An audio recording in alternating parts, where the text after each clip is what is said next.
The story of our hero begins with a spaceship cutting through the vast expanses of space, where he came to his senses among a pile of cold metal and immediately realized that he had become a hostile alien creature in the sci-fi survival game Space Survival. It was a fairly popular RPG game in which you had to choose one of the various races that inhabited the vast space in order to survive, develop, and explore outer space. In this game, from time to time, our hero chose the role of a metal gremlin and ate human ships. And sometimes he was a mutated, bloodthirsty monster and destroyed enemies in ground battles. Once he even attacked an entire planet and managed to take a leadership position in a group of collective battles. Throughout his entire adult life, Edgar has played as all sorts of space creatures that seem to come out of the most terrifying nightmares. But among all of them, our hero had one species that he was most attached to: unidentified hostile cosmic matter, or UHCM for short.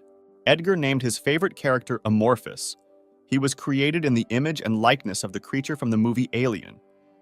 This species was distinguished by the fact that it was able to infinitely strengthen itself with the help of genetic information obtained from their victims.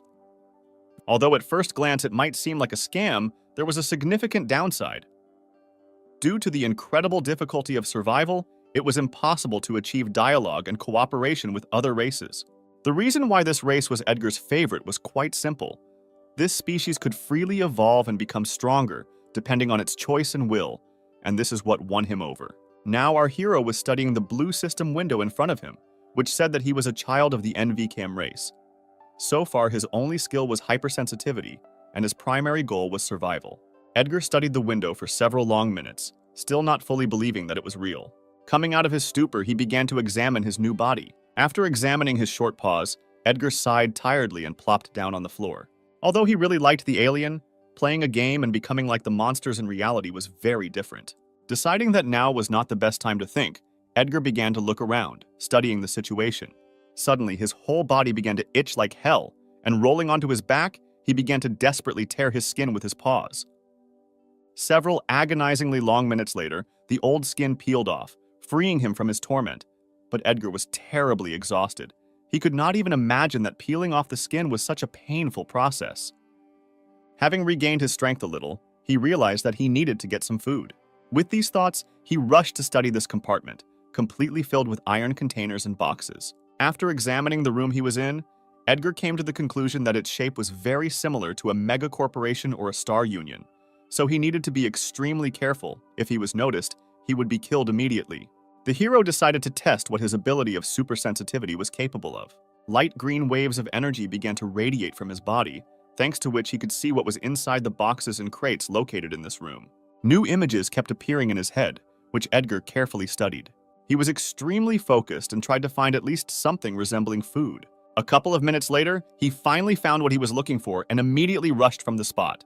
After running past several boxes, he jumped onto a green one in which he found food. A little ahead, he noticed a field for entering a password to open this box, and was very happy that they required a password here, and not something else, and he should not have any problems with this. Edgar entered the first password that came to mind: 1, 2, 3, 4, and was extremely surprised when the box mechanism began to open, although he was pleased with how easily he was able to solve this problem, but the stupidity of the one who set this password. When the container opened completely, Edgar saw a variety of different bars in front of him. He took one of them and tore open the packaging. After that, he immediately bit off a large piece of it and swallowed it even while chewing. Although it tasted like a rubber eraser, he had no other choice to somehow get his fill. Suddenly, a cockroach ran past him. This did not go unnoticed by Edgar, who immediately set his tail after the cockroach. He was pierced through and through by his pointed tail. The hero brought his prey closer and examined it with a careful gaze. Afterwards, he threw the caught cockroach into his mouth, and to his great surprise, it turned out to be quite tasty, certainly much better than those bars. Suddenly, the familiar system window appeared in front of him again, in which it was written that the predator effect had been activated and the acquisition of genetic data had been successful. The wings had passed on to him from the consumed cockroach, and now Edgar was offered to use the received attribute. After reading this, our hero was incredibly happy that he managed to obtain such a valuable gene in a relatively short period of time, because genetic numbers were a key element of Amorph's work. Because the more genetic information he obtains, the stronger he becomes and is even able to evolve into stronger creatures.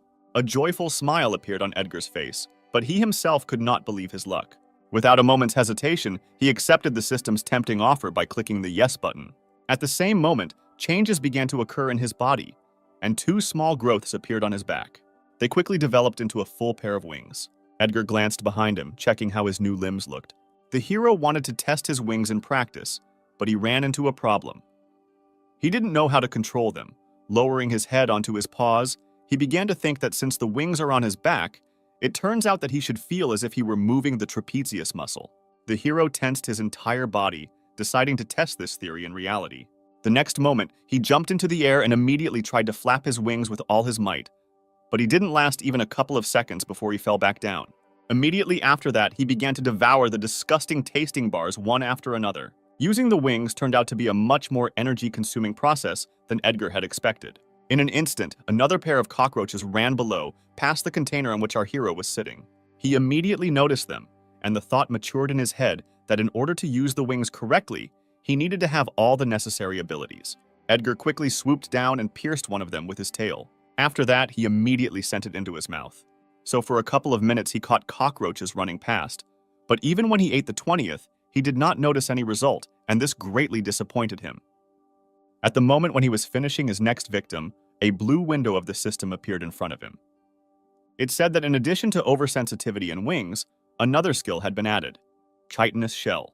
Edgar was glad that he had received a skill that increased his defense level, but he was worried that it would be quite difficult for him to obtain strong survivability stats. From the game, he knew that vitality was a characteristic that slowed down aging by reducing energy consumption, most often found in passive insects and plants. These characteristics significantly reduced the need to cling to food.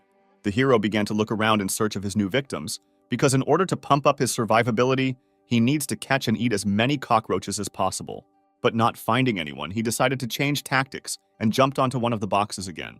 Having climbed as high as he could, he jumped into the air. This time, controlling the wings was much easier for him, so he flew easily over the base and looked attentively for his new targets. A few moments later, luck smiled on him and he noticed two more cockroaches, completely unaware of their fate.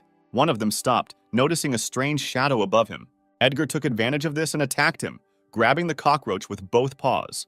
He immediately bit off his head to get rid of any unnecessary resistance. As he finished chewing on its body, he watched as the other cockroach quickly crawled away. Our hero had no intention of letting his target escape, so he rushed after him with burning eyes. But because his body was too big compared to the cockroaches, he couldn't squeeze between the two containers where the cockroach was hiding and simply flew into them, painfully hitting his head on their surface. Tears came to his eyes from the pain, and he kept his displeased gaze fixed on the cockroach. Edgar had no intention of giving up, so he pointed his long tail in an attempt to reach the nimble insect. He succeeded. The sharp tip of his tail caught its target, piercing it right through. This cockroach suffered the same fate as all the others. Its body was sent into Edgar's mouth. All that was left of him were a pair of paws that had fallen to the ground. As soon as the hero ate it, a message appeared in front of him stating that the predator reaction had been activated. He managed to get one of the biological properties of cockroaches: vitality, and now he was offered to use this skill. The hero pressed the yes button without the slightest hesitation. His body immediately began to change. The muscles in his paws became much stronger. In addition, the back muscles also became stronger and small. Spiky growths appeared along the spine. All the changes that happened to him made our hero incredibly happy. He looked at his renewed body with a satisfied look. Suddenly, he felt vibrations coming from behind the wall and the barely perceptible sound of footsteps. Our hero understood that the owners of this ship, the people, were his enemies, and in order to survive their collision, he needed to go through the cub stage as quickly as possible.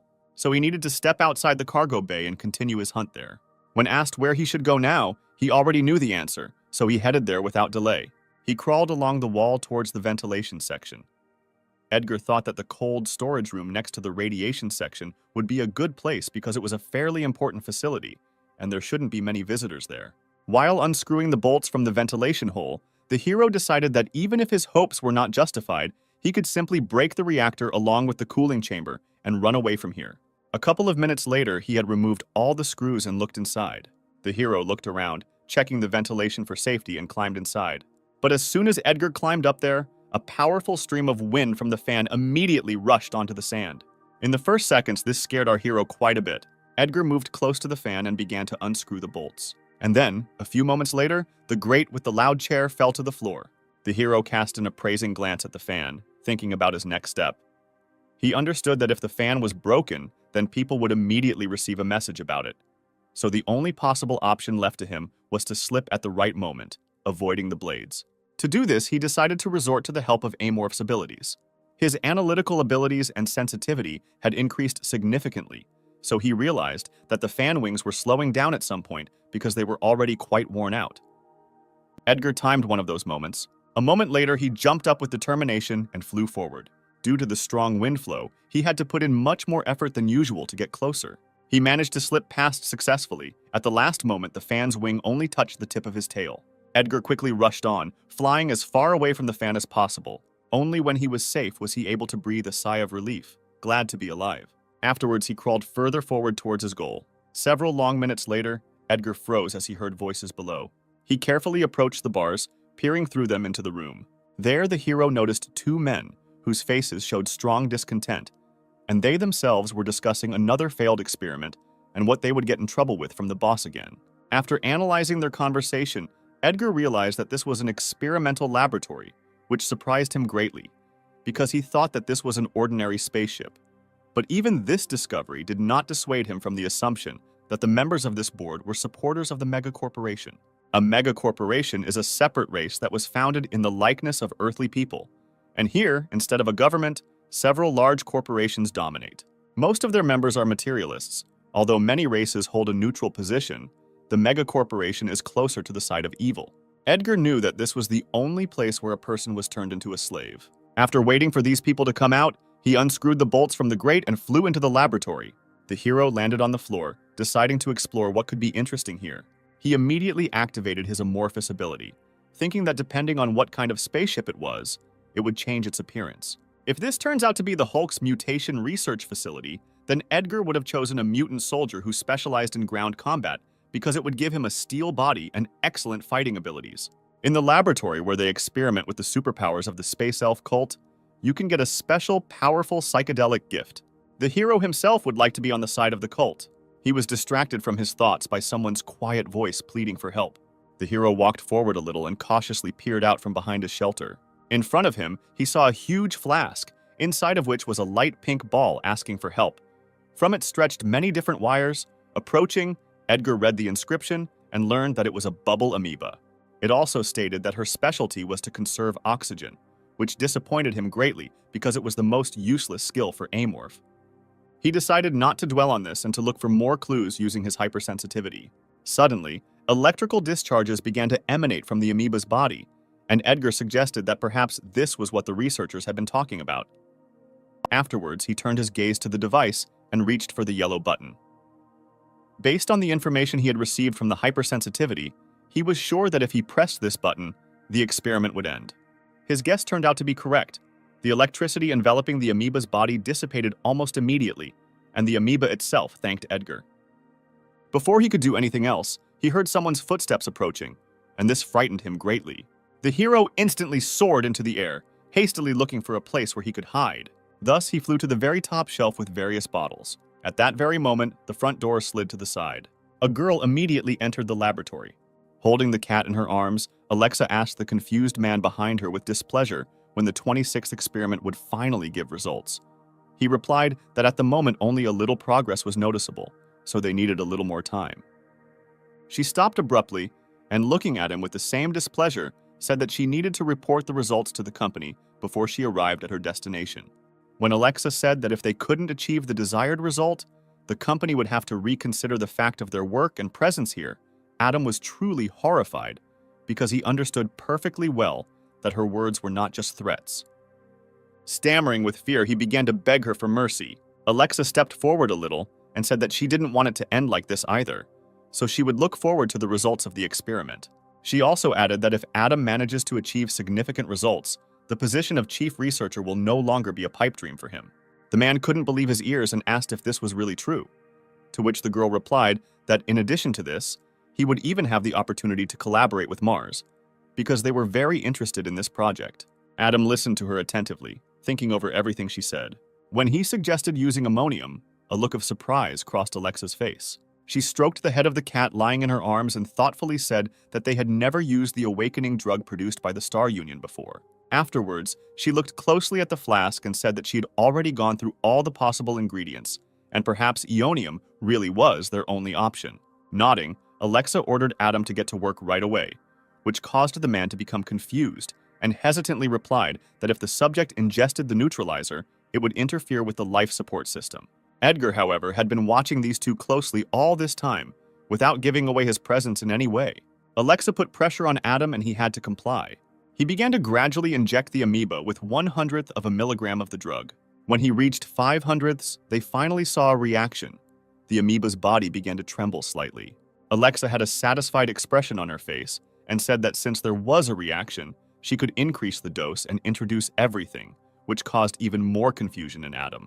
He tried to object to her, but the girl simply pushed him away and pressed the right button herself. A high concentration of the drug was instantly introduced into the body of the amoeba through tubes attached to it. Her body began to undergo mutations, and she began to desperately beg for help, experiencing hellish pain. Alexa, watching this, smiled contentedly and waited impatiently to see what would happen. Edgar was also watching, but he had a completely opposite feeling because he heard these desperate cries for help. A minute later, it was all over, and the girl thoughtfully looked at the results she had received. Without taking her eyes off the amoeba's whitened body, on which small growths had appeared, hinting at the appearance of limbs in the future, she said that they needed to interact more with number 26. Afterwards, she ordered Adam to immediately inform her if any significant results appeared. He bowed and replied that he would certainly inform her about everything. Suddenly, something caught her attention, and she turned around sharply. Alexa looked carefully at the shelf behind her, trying to find something or someone there. But not finding anyone, she wrote it off as just her imagination and headed for the exit. Edgar was very alarmed by what had just happened. The fact that this girl was able to sense him scared him a lot, and he was left with a very bad feeling. So he decided that he had to get rid of her in a couple of days, no matter what. Having escaped from the laboratory, our hero entered another place where the possibility of being discovered by someone was zero and hid there for a while. It devoured the liquid that flowed through the ship's many wires. When Edgar had eaten enough, he decided to take action. Closing his eyes, he concentrated, activating his hypersensitivity. Thanks to the liquid he had absorbed, every part of the ship felt like one whole with our hero. He was guided by the rule that he who has information has peace. And now he intended to find out where and what his enemies were doing, as well as all the information about their negotiations, in order to win this war. On his 4th day of life as an amorph, he discovered this place and decided to establish his nest here. After which the hero walked back and forth between the nest and the cargo compartment for several more days. Along the way, he caught and ate cockroaches along with spiders, while he managed to spy and collect information. While observing the researchers, he noticed that they came to the laboratory at the same time every day. And every time there was Alexa there, who, as he had managed to find out, was the head of the research group on this ship, although she herself was weak in body, but was the most important figure on board and represented an immediate danger to him. There was even a case when one of the test subjects managed to escape. While other researchers were confused, she managed to catch the escapee by creating a special tracking device in just 2 hours. Each time he was more and more amazed by the fact that for an ordinary person, Alexa had quite good abilities and clearly had the makings of psychedelic powers. It was a skill common to all races, a power similar to superpowers such as psychokinesis, telepathy, and mental control. However, very rarely among humanity have individuals been found who were born with strong psychedelic potential. While chewing another candy bar, Edgar reasoned that regardless of Alexa's talent, the current situation was one of those where armed soldiers were always right. Suddenly, a blue system window appeared in front of him, from which our hero learned that he had acquired another skill: paralyzing sting.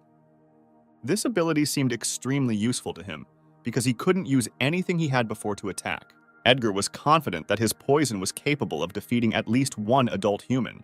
Immediately after that, he began to think of a plan on how he could create a situation where he would be left alone with the enemy and use his sting, because the soldiers were always nearby and would attack him faster than he could do anything. Taking another candy bar in his paws, he decided that if he continued to just rely on theory and guesswork, it wouldn't help him much. So he decided to watch a little longer and maybe he would get a great chance. The hero left his shelter and visited the laboratory again, after checking that no one was there. Holding the candy bar in his paw, he approached the flask in which the amoeba had been located all this time. She noticed him immediately and was very happy. Edgar climbed onto the apparatus and, holding out one of the bars, said that this time he had brought food. The amoeba understood him and was very happy, after which he broke off several pieces and threw them into the right hole in the apparatus. They were immediately transmitted to the amoeba through the tubes, and it happily absorbed them. When there was nothing left, she shouted out that it was very tasty and thanked Edgar. There was something about her that interested him, even though she didn't have any special abilities. He suddenly remembered that Alexa almost always walked with her cat.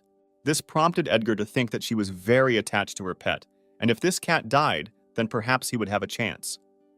This prey seemed to him the easiest, because no one guards him at all, and except for those cases when his mistress calls him, he is completely alone. Our hero timed it exactly right when the cat was left alone. He watched the animal closely from the ventilation pipe. The animal did not feel the stranger's presence at all, and continued to bask on its owner's soft bed. Edgar used his hypersensitivity again, thinking that killing the cat would probably be easy since he looked stupid enough, but it was definitely not the place to do it. Although everything looks normal at the entrance to the ventilation, if you look at it with hypersensitivity, you can see that the grill is covered with laser beams, and if you even slightly touch it, the alarm will immediately go off. Edgar thumped his tail on the floor in irritation, wondering how he could get around this trap. Caesar reacted to this barely perceptible sound. Jumping out of bed, he found himself in one leap near the bars, snorting loudly, which greatly frightened our hero. He leaned on the grate with his front paws, trying to knock it over. Armed soldiers immediately entered the room at the noise to understand what was going on. Looking around, they saw no one except Caesar, who was scratching at the ventilation system grate with his claws. One of the soldiers sighed in disappointment, clutching his head. He was already pretty tired of losing his temper every time because of this cat's latest prank. When they finally pulled the cat away from there, our hero rolled over on his back, trembling with terror. He couldn't believe that he could really screw up so badly. His eyes widened in surprise as a brilliant idea came to his mind. Edgar realized that this cat was bored of being in the room all the time, and this could be used. Thanks to his excellent hearing and sense of smell, it won't be difficult to attract his attention. Our hero also noticed the soldier's reaction to the cat. A wonderful plan naturally formed in his head. Several hours later, Caesar was still alone, curled up in a ball on his bed, asleep. Suddenly, something caught his attention, causing his amber eyes to open. Some noise came from behind the bars again. This time, Caesar acted more cautiously, approaching. He dropped down on his front paws and began to carefully peer inside, trying to understand what was there. Poisoned by Edgar's poison, the cockroach trembled slightly, unable to move. The cat gently pressed one paw on the grate. She gave in to him surprisingly easily and fell to the ground with a crash. Curiosity piqued Caesar and he jumped inside. These sounds were clearly heard by the soldiers standing on the other side of the entrance. They decided not to react to this and simply went to another place. Meanwhile, the cat moved further and further along the ventilation passage, finding more and more dead cockroaches along the way. The more he met them, the more interesting they became to him. At some point, he noticed a bright light ahead that caught his attention. Caesar no longer paid attention to the cockroaches, but immediately ran out there and stopped in amazement. He found himself at the entrance to an unusually spacious room, completely filled with various boxes and containers that seemed unusually interesting to him. Looking down, he noticed another trembling cockroach on the green container below him. Edgar was just waiting for this moment, and hovering in the air, he immediately attacked his target. Caesar tried to pick up a cockroach with his paw, completely unaware of the danger hanging over him. The sharp tip of Edgar's tail dug into his skin, injecting its venom. Feeling a sharp pain, the animal screamed in pain. Losing his balance, Caesar fell down. Edgar immediately landed next to the immobilized cat, his mouth wide open. When he tore the animal's flesh, he could not help but laugh with delight, for it tasted the best of all that he had ever tasted. Alex walked quickly into the room, causing horror among her employees. Following behind her were two soldiers, holding their weapons at the ready to attack at any moment if a threat appeared. A man sitting in his chair behind the monitors watched all this. Alex stopped right in front of him, and they exchanged heavy, silent glances. Unable to bear it any longer, she asked when she would finally be allowed to see Caesar, to which George replied that she needed to be a little patient because the soldiers were already looking for him everywhere. Alex cut him off mid-sentence, not letting him finish, and slamming her palms on the surface of the table, shouted that 2 whole hours had already passed, and there were still no results. She was absolutely sure that something had happened to her pet, because he usually strictly adheres to his eating schedule, and she angrily reported this to the captain sitting opposite her. He sighed and clasped his hands together, saying that Alex should calm down. He explained to her that they were all on the ship now, and if her cat hadn't flown away on the rescue ship and escaped, then he must be somewhere on board and would definitely be found. But his words did not calm Alex down at all. On the contrary, they made her even more angry. Then he said in a more insistent tone that she should go back to her place, calm down and just wait. He himself did not understand why she was so furious about the loss of an ordinary cat. George gritted his teeth in displeasure, thinking that if he could, he would order her locked in solitary confinement right then and there. Leaning forward a little, Alex nervously asked what was happening with the guards who were supposed to be watching Caesar, to which she was told that they were all currently under arrest, and certain punitive measures would soon be taken. When she said she wanted him to execute them immediately, the ship's captain was horrified, and his face showed it. Alex was filled with anger, and she could barely find the strength to restrain herself. Without taking her eyes off George, she said that the captain's powers fully allowed him to command everything at once, so her request should not seem difficult to him. George was not going to give in to her emotions and replied that he was not going to do it because if he executed them, the other soldiers would be very outraged by this. Alex did not expect to hear such an answer at all. Getting as close to him as possible, she muttered through her teeth that it was the soldiers who were to blame for what happened, because they did not perform their duties as they should have. The employees, still standing to the side, listened to their boss's conversation with frozen shock and bewilderment on their faces. The soldiers felt strong irritation and hostility towards Alexa, and could barely restrain themselves from saying everything they thought about her. The captain could not counter her with anything in response, since he himself understood perfectly well that the reason for what had happened was the incompetence of his soldiers. Looking down, the man replied that he agreed with her and would use this opportunity to discipline all the other soldiers. Alexa looked at him in bewilderment, hoping to hear what she wanted so much. But this did not happen, and then she sighed heavily, realizing that if she continued, she would achieve nothing and would simply waste her time. Turning around, she said she would be back in 2 hours. But before heading towards the exit, Alexa looked at the captain one last time and said with a threat in her voice that if there were still no results by the time she returned, then it would be better for George to leave his position as captain. Immediately after that, she strode out into the corridor, accompanied by soldiers, leaving the man confused. As soon as her back disappeared behind the door, George hit the table with all his might, cursing loudly. He had absolutely no idea where to look for this cat, which had become a serious threat to his wonderful life. Our hero observed all this from above through the ventilation grill. He couldn't help but smirk inside, because that cat had been cooking in his stomach for a long time.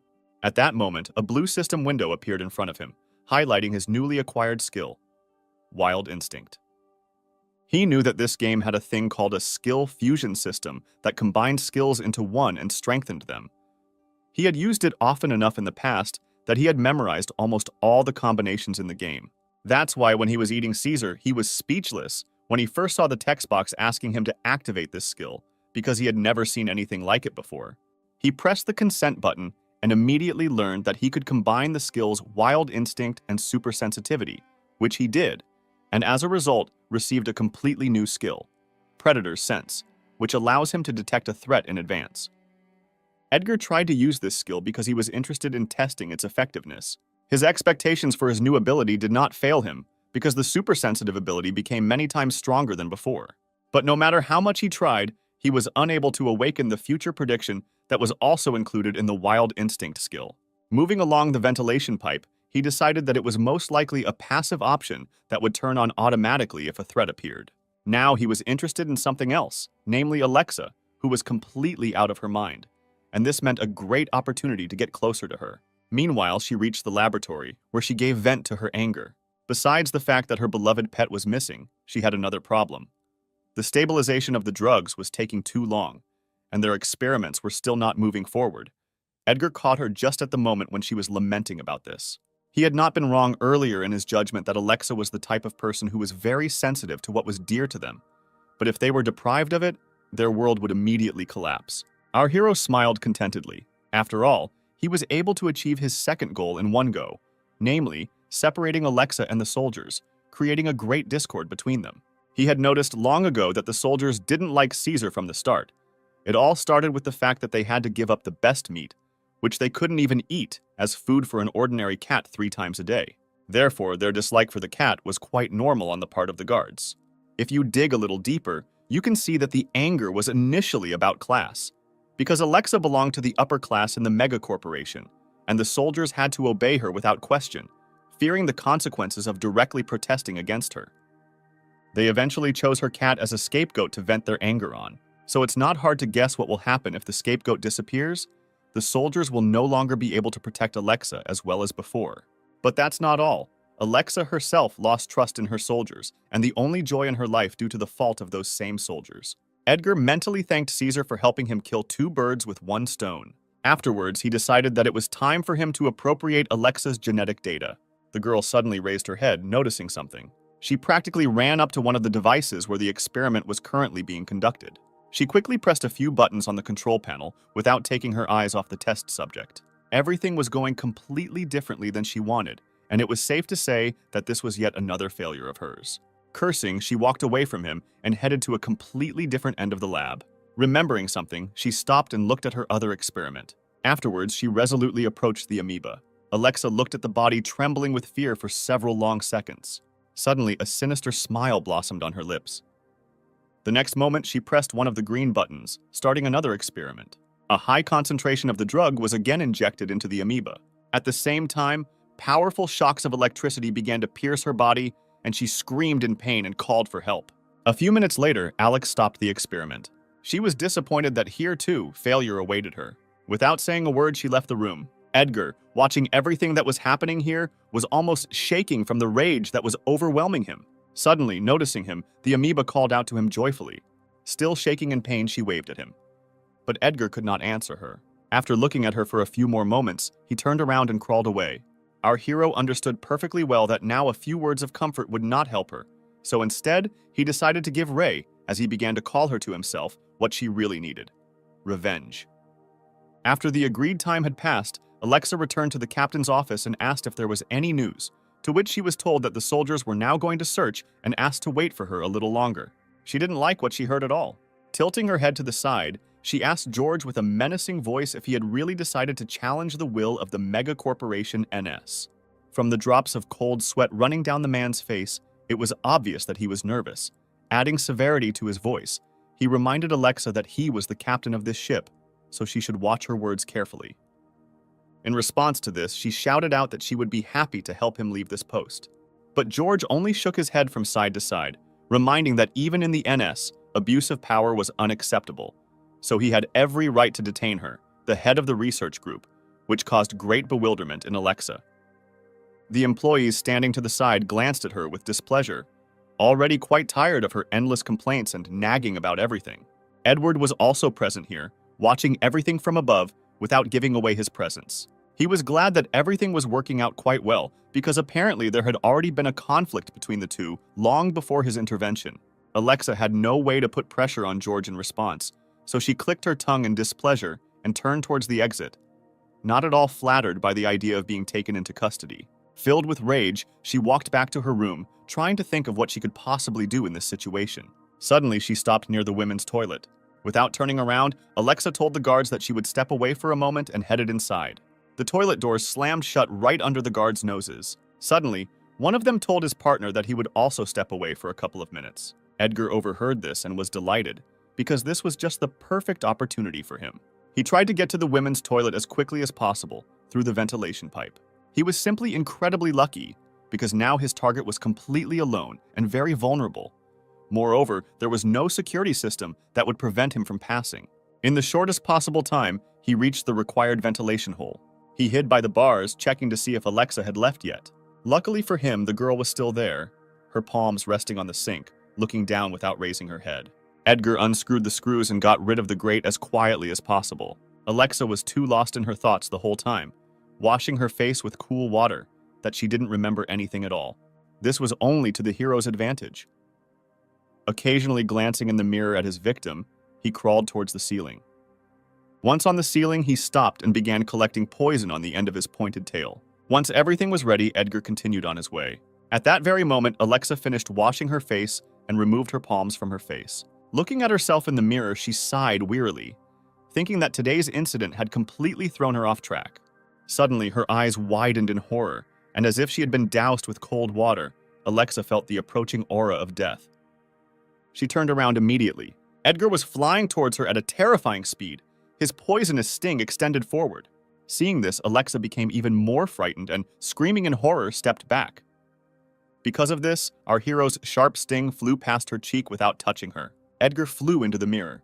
But he wasn't going to give up so easily, so without a second's hesitation, he attacked Alexa again. This time, she didn't have time to react quickly enough, and piercing her neck with his sting, the hero injected poison, which began to spread quite quickly throughout her body. Alexa screamed in sharp, throbbing pain. A few moments later, the veins on her body bulged dangerously, and white foam began to come out of her mouth. Unable to bear it any longer, Alexa fell to her knees. The next moment, she collapsed limply onto the cold floor. Her face twisted in horror and fear as she raised her head to see who had attacked her and whose drool was now dripping onto the floor right next to her head.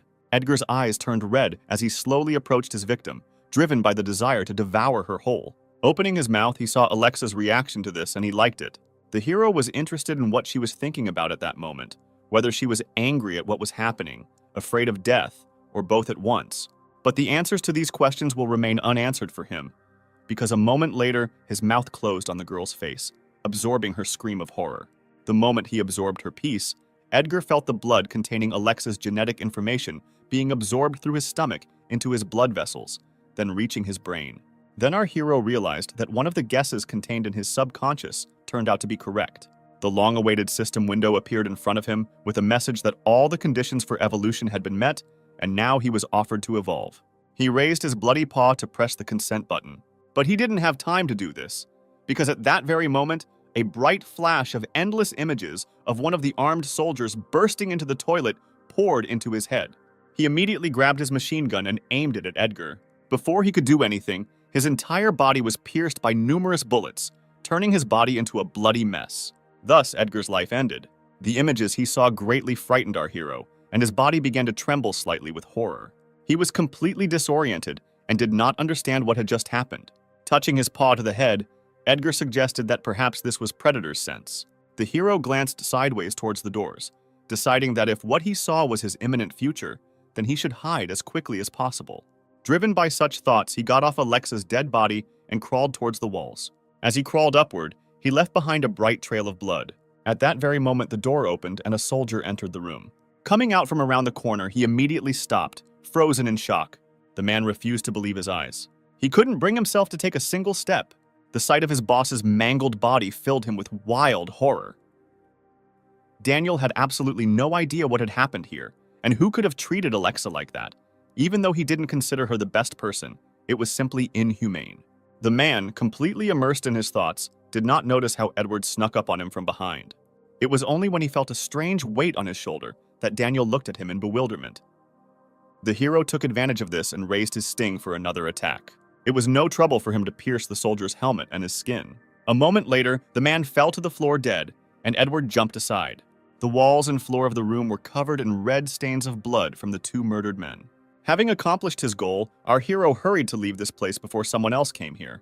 After looking around the room again, he picked up the grate and decided that he should make a couple of laps around the ship before heading to the nest. Edgar was wary of the possibility that there might be some kind of surveillance equipment that he might not be aware of. So an hour later, he returned to his lair and immediately activated his super sensitivity. After checking that there was no threat nearby, he looked around again to make sure. Afterwards, he called up the system window and clicked on the Evolve button. His paws immediately began to become covered in some strange slime. Edgar was overcome with a wave of fear and bewilderment as the slime covered his entire body, pinning him to the ground. A few moments later, he was completely unable to move, and of the parts of his body that were not covered with mucus, only one of his eyes remained. But this did not last long. As soon as his whole body was covered with mucus, it immediately thickened on the outside. Thus, our hero found himself enclosed in a kind of cocoon. The fear quickly went away and was replaced by relaxation and calm. Edgar felt that the slime enveloping him was grinding something completely different out of him, and he had an unbearable desire to open his eyes and see how it was happening, but he could not. Our hero completely lost the ability to control his body, which was now undergoing significant changes, so all he could do was wait for it all to end.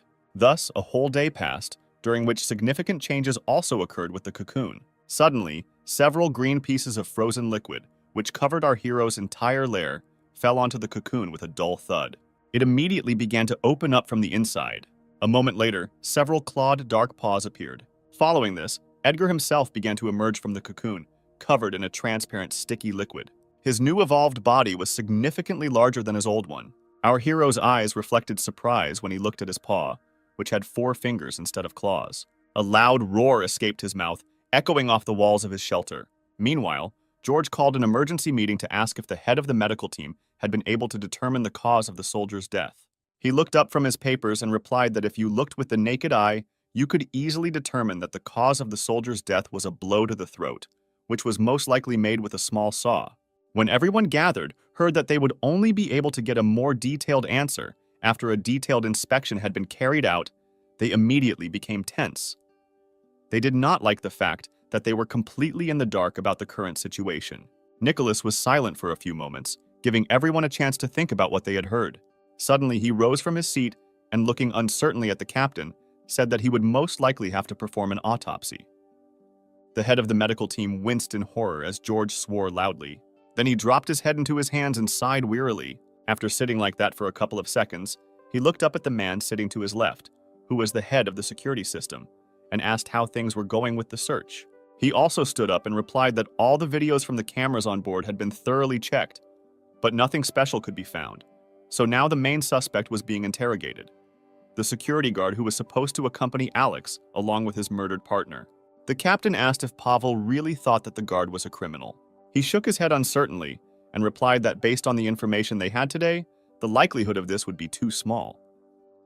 After listening to him, George said that he should be informed immediately as soon as any results appeared. Then he turned his tired gaze in another direction. It was mentally difficult for him to look at the empty seat at the table that Alexa used to occupy. He sighed and said that everyone present should already know about what had recently happened in the lab, causing his subordinates to shudder in horror. George ignored their reaction and continued by saying that one of their most promising employees was trapped in a capsule by the head of the research team. They managed to extract the brain and place it in the lab. At the end, he added emphatically that this awaits everyone who disobeyed, and asked what punishment would await those who not only disobeyed, but were involved in the death of a member of the National Assembly. The heads of all departments gritted their teeth when they heard the captain's words that if they did not want to be tortured with electric current, leaving only the brain, then they should immediately take all necessary measures to avoid this fate. Each of them understood that this was not just a threat to intimidate them, and that one day it could turn into their reality. After clearing his throat, Michael suggested reporting that there had simply been an accident during the experiment. Nicholas interrupted him rudely, folding his arms across his chest and saying with displeasure that the head of the navigation group should think more carefully about his thoughts before suggesting something like that, since it would not be so easy for them to explain why one of the leading researchers had died. Jacob immediately intervened in the conversation, adjusting his glasses and putting forward his idea for discussion. But when his proposal was ignored by everyone because his colleagues were focused only on themselves and trying to defend their point of view, without any desire to hear anything else, then his patience also came to an end. A serious feud has broken out between the heads of all departments, threatening to escalate into a fight. Suddenly, someone loudly banged their fist on the table surface and loudly ordered everyone to calm down.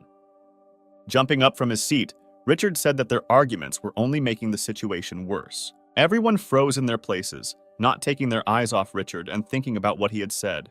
Meanwhile, he turned his gaze to the captain and, turning to him, reported that they were now near planet number 08. He nodded weakly and asked if there were any problems with this. When Richard replied that planet 08 was a space dog zone, George visibly frowned. The man glared at Richard, standing in front of him, and asked if he was thinking about making it look like the puppies were the ones causing the trouble. And Richard nodded confidently and said that they should pretend they were attacked. George was in no hurry to give any definite answer to this proposal, thinking everything over carefully. Everyone knew that space dogs were one of the main enemies of the mega corporation, as they roamed space and robbed. In addition, they have quite a lot of experience in interfleet battles, and ships under the command of veterans often receive significant damage. Therefore, the research ship may well become their next target, and then the damage they cause can hardly be called repairable. George couldn't help but note that if they did report the attack, the death of the research team leader could be hushed up without any further investigation. After thinking it over, he looked at Richard and said that this proposal would be ideal, if not for one significant, but with their current weapons, they are completely powerless against the space dogs. In response to this remark, Richard said that he had connections with old acquaintances, and there was no need to worry about this, which caused shock among his colleagues. Richard sighed heavily once again, massaging his temples. This guy had never ceased to amaze him since the very first day they met. Without opening his eyes, the captain asked how much money he would need. When he heard the announced price of 1,000,000 credits, he clenched his teeth in displeasure, cursing under his breath. This was an unacceptably large amount. Meanwhile, Richard continued, explaining that Alex would be too much for even the space dogs to handle, so the risk on their part was justified by the price range. George had no choice but to agree to this adventure. Nodding, he told Richard that he should complete it in the shortest possible time. He nodded in agreement and thanked the captain for his trust. After this, George rose from his seat and announced that their meeting was over. At the same moment, Nicholas jumped up from his seat and, raising his hand, asked what they should do with the body. The captain replied that it should be preserved for now, and then they would hand it over to the pirates, and ordered that no one be allowed near the body until that moment. Our hero was still in his shelter and trying to get used to his new body. He liked the way he had changed, because all his senses had become much sharper, and his body felt stronger. He had finally become a full-fledged individual. Moving from his spot, Edgar decided that he should reconsider his plan of further action. Previously, he was forced to constantly hide in the darkness in order to survive. But now for him, hunting and survival have become identical concepts. By calling the system window, he decided to determine his further goal. The blue window that appeared said that the previous goal, evolution, was successfully completed, and now he needs to learn to survive. He also noted changes in his abilities. He had 2 new skills: enhanced exoskeleton and acidic blood. Eric considered the mark of successful evolution as an indicator that he had become an individual. He knew that Amorph had a 6-stage branch of evolution, 5 of which were spent on transformation. The first is a cub, which is what he was until this day. Then comes the individual. It was at this stage that our hero was now. After this, Amorph turns into a teenage individual. From there, he turns into a young individual. And finally comes the last stage of transformation, the adult. Once all of these are completed, Amorph will be able to transform into an ascended individual, which is considered his final and strongest form. Upon reaching it, the game revealed the secret of the origin of the Amorpha race. Our hero hoped that something like this would be revealed to him if he reached the final form. Edward understood that in order for him to achieve a full-fledged form of any race, he would need to put in a lot of effort. While studying the information in the system window, he noticed something. Now, a new characteristic became available to him, a type that was currently undefined for him. When he clicked on the type field, a new window appeared in front of him, in which he was offered to review the list of proposed types. After thinking for a moment, Edward pressed the Yes button. Immediately after this, 2 types appeared in front of him available for selection: strengthening physical strength, which was pumped up by 6 units out of 10, and strengthening superpowers, which was pumped up by 1.5 units out of 3 possible, which greatly surprised our hero.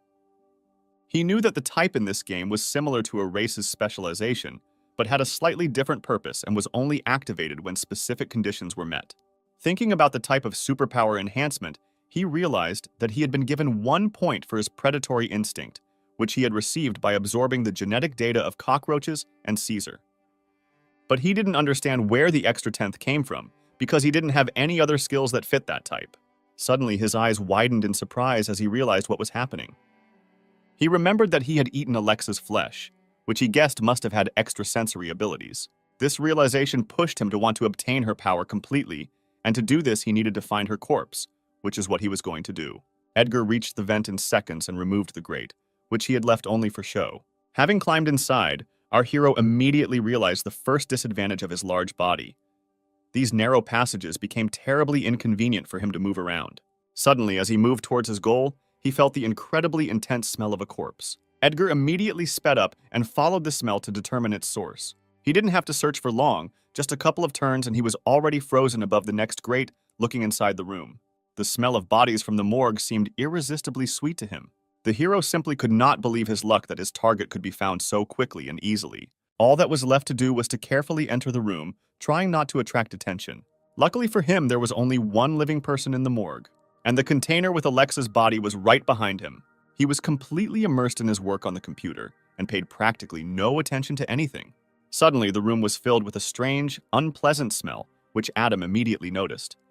Taking off his headphones, he put them aside and walked outside, covering his nose with his hand to determine where the smell was coming from. However, as soon as he left the morgue, the guy froze in place from shock. There was a hole in the floor, eaten away by acid. Edgar took advantage of his confusion and slipped behind him unnoticed. Meanwhile, Adam was barely holding back his panic, trying to understand where such a caustic acid could have come from. Deciding that he needed to call security immediately, he turned back towards the entrance to the morgue. At that very moment, our hero rushed at him. His pointed tail literally pierced the guy's head in a second, and he didn't even have time to understand what happened. Adam's body, covered in his own blood, was thrown aside onto the cold floor. Edgar was now free to reach his goal, and entering inside, he pulled Alexa's body out of the refrigerated box. With 4 fingers of his paw, he grabbed the sheet that hid the girl's body and pulled it off with one sharp movement. The hero immediately had a view of his victim's body. He looked at her with a searching gaze, noticing that she had not changed one bit even after death. His paw landed on Alexa's face, and with the help of his current body, it was easy for him to separate her head from her body. Afterwards, he brought her severed head closer to himself.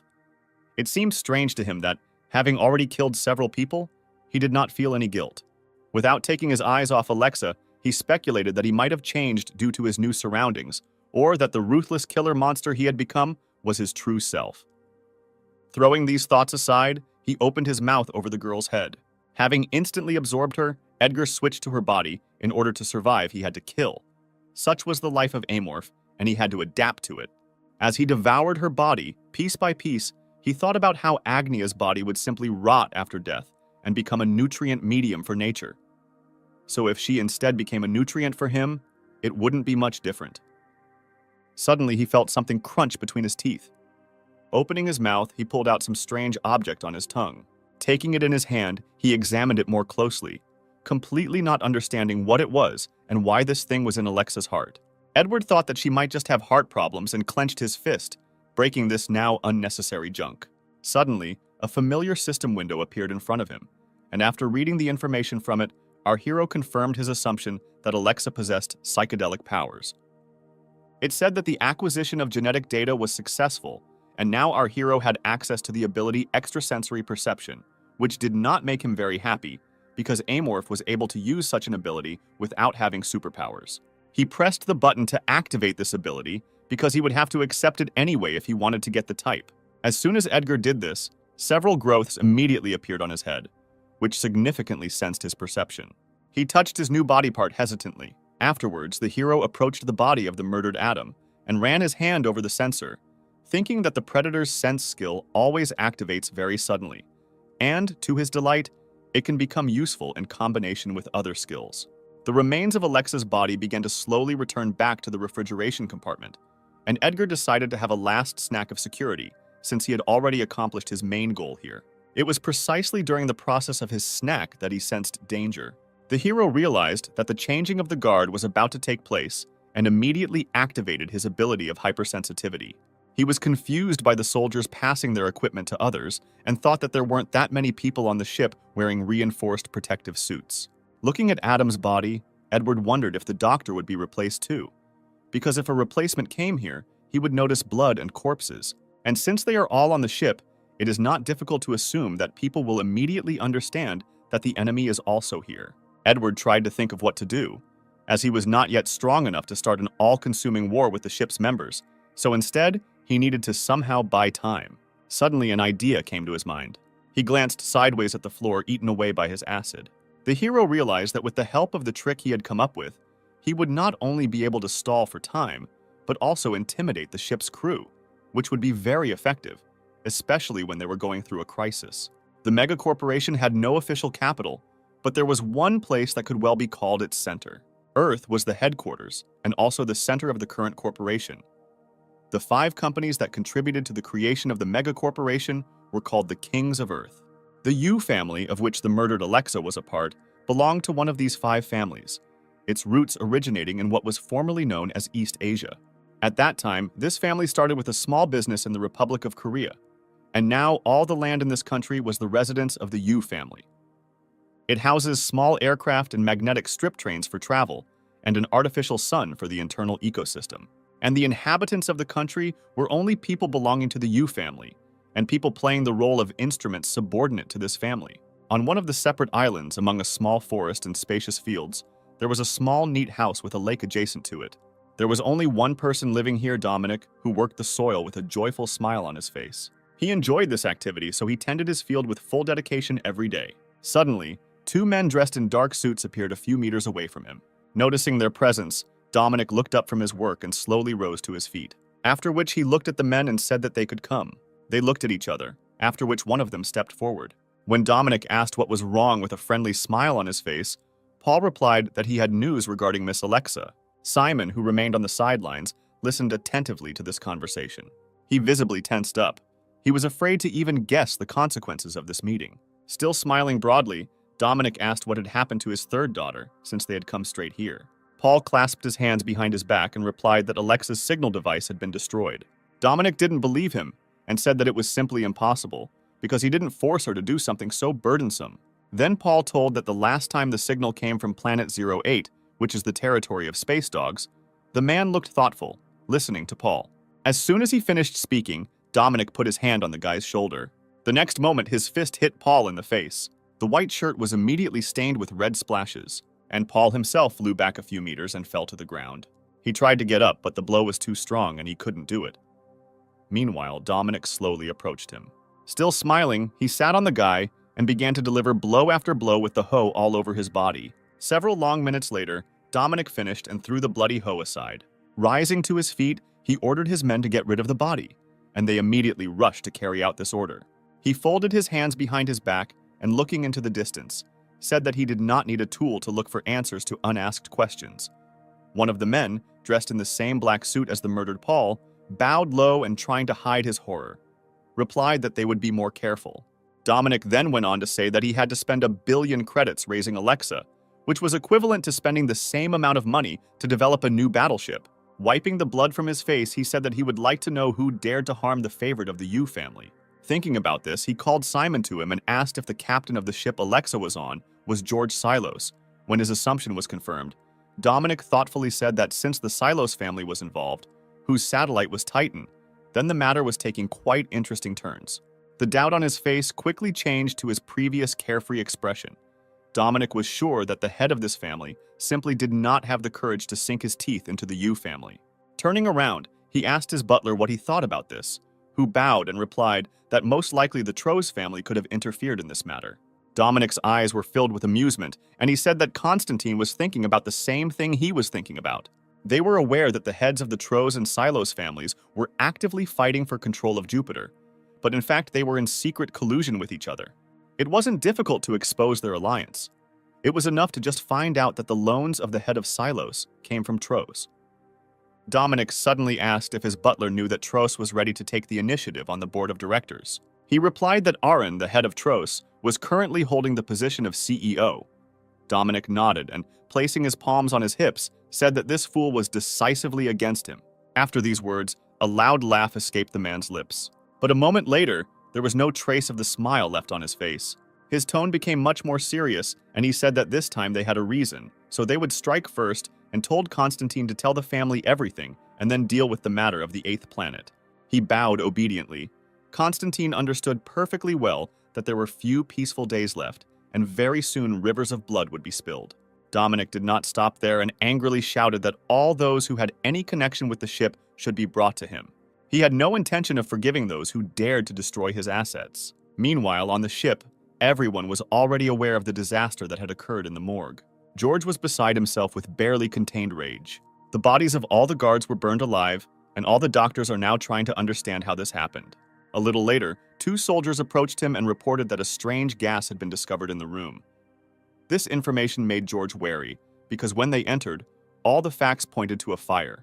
Immediately after this, the soldiers stepped aside, leaving the ship's captain alone with his thoughts. Nicholas examined the scene and the bodies very carefully, but could not understand how a fire could have started in the morgue. Suddenly he noticed a ring on the body, with the help of which the man determined that it was a member of the team working overtime. This clue gave him some ideas. Turning to his colleague, Nicholas asked if these were all the bodies, to which he was told that no one else had been found. Horror was reflected on his face, and he barely audibly said that this simply could not be. But George heard, and, leaning forward a little, excitedly asked what had happened. The head of the medical team, his face noticeably pale, looked at the captain and said that they needed to immediately call all the ship's leaders together because they had serious problems. 20 minutes later, an emergency meeting was called. where Nicholas informed everyone that the bodies of the guard and the head of the research team were missing. This news shocked George so much that he jumped up from his seat and asked in bewilderment how this could have happened, since the corpses couldn't just leave on their own.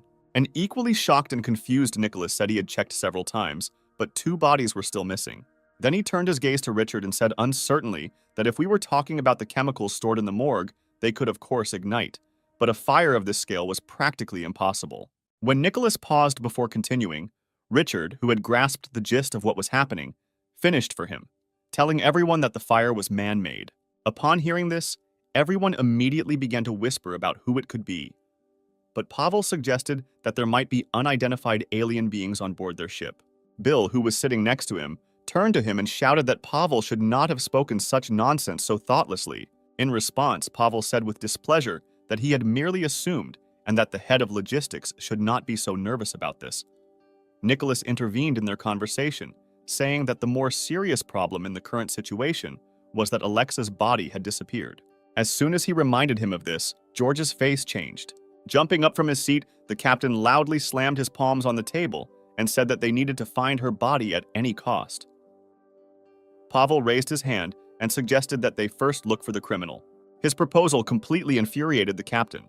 No longer holding back his emotions, he angrily shouted that this issue concerned not only him, and if they were afraid of revenge from the representatives of the NS, then they should all start cooperating already. Otherwise, the same unenviable fate awaited everyone. After his remark, a tense silence fell in the room, which no one present dared to break. Having caught his breath and calmed down a little, George turned to Richard and asked if he had already contacted the pirates. He nodded and replied that he had done so immediately after their last meeting. Hearing this, the captain swore quietly and, clutching his head, ordered Richard not to tell the pirates anything about what had happened for now, and simply informed them that they would hand over the body. When the head of the crisis management department asked if everything would be okay, George replied that it was his idea in the first place, and if they didn't find a way out, there would be another problem. So they needed to find the body as soon as possible. Richard just nodded in agreement without saying anything. The captain walked around the table and stopped next to Pavel, put his hand on his shoulder and asked with pressure if he understood everything. He glanced at him sideways and replied that he would do everything possible. George was not satisfied with his answer and, leaning closer, shouted that Pavel could even interrogate all the crew members, but he would find the criminal at any cost. Our hero watched all this from the ventilation pipe, listening attentively to their conversations. He was incredibly happy that his brilliant plan had worked like a charm. The simplest idea to hide his existence and intimidate his enemies was to start a fire. And having found many dangerous substances in it, Edgar poured everything on the floor. At the very end, he added a couple of drops of his acidic blood. In this way, he successfully created a fire that successfully hid the traces of his existence. But he never expected that the conversation would turn to alien beings, and he immediately decided to write off the captain of this ship as crazy, because few people in their right minds would decide to get involved with that space debris. As everyone began to disperse, Edgar kept his eyes on Richard's back, whom he was going to check a little later, because he suspected him of conspiring with the pirates. He was well aware that pirates were representatives of different races, and he could obtain a lot of gene essences, which was certainly good, but an assault could significantly reduce the number of genes that he could obtain on this research ship. Suddenly, something else caught our hero's attention. Looking down, he saw that the very last person to leave the conference room was the gloomy head of the logistics department, who denied the existence of alien beings. Edgar remembered him because he wondered why the man said that if he had nothing to do with the situation. Suddenly, Bill stopped at one of the doors and looked around with noticeable excitement. Afterwards, having made sure that there was no one else there, he touched the fingerprint scanner installed on the door. The door to the cargo bay immediately opened, letting Bill inside. Although Edgar understood that since this man was the head of the logistics department, and therefore visiting the cargo bay was a normal thing for him, his wariness looked too suspicious. Our hero was curious about what Bill had hidden there to make him so excited, so he followed him and made his way into the cargo bay through the ventilation passages. He carefully examined the room with the help of his hypersensitivity and found one strange container, near which the trace of the head of the department ended. The hero also noted that in addition to a fingerprint scanner, this container also had an ID card entry system, which meant that this container had increased security compared to all the others. In addition to this, the walls of this container were so thick that Edgar could not find out what was going on inside, even with the help of his abilities, and this greatly alarmed him. Initially, our hero planned to get rid of the head of the medical department, but changed his mind, and now his next target was Bill. A little later, Bill moved to another place where he desperately tried to get drunk. His subordinate, sitting next to him at the bar, tried to reason with his boss, but he didn't listen to him at all, and from time to time asked the bartender to repeat the order, filling the glass with a new portion of throat-scalding strong alcohol.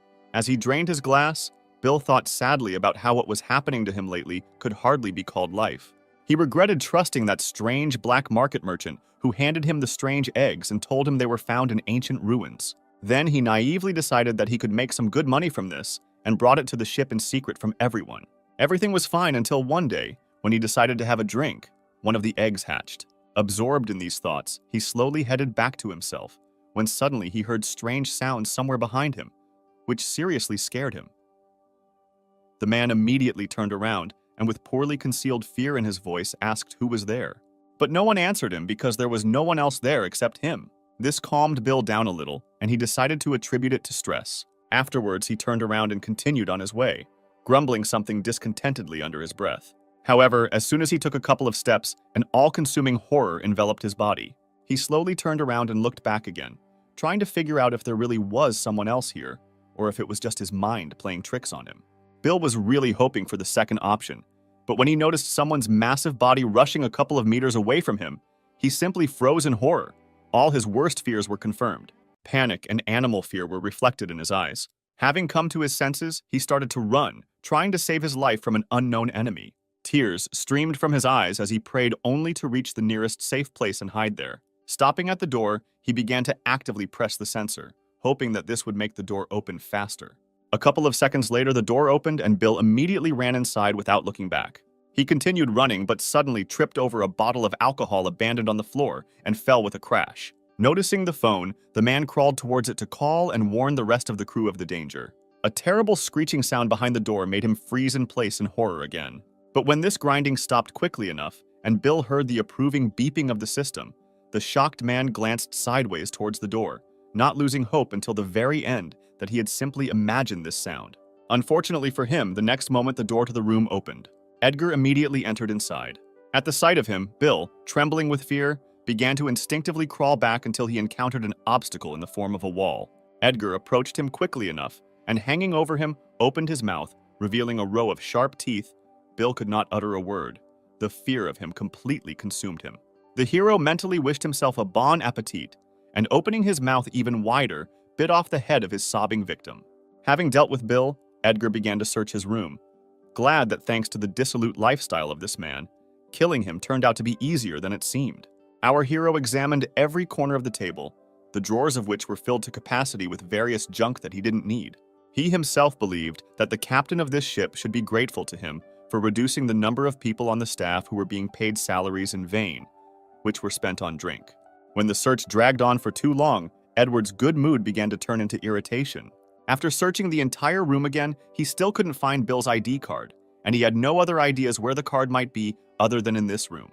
Suddenly, his attention was drawn to a poster hanging on the wall with a posing beauty in a red bikini on the beach.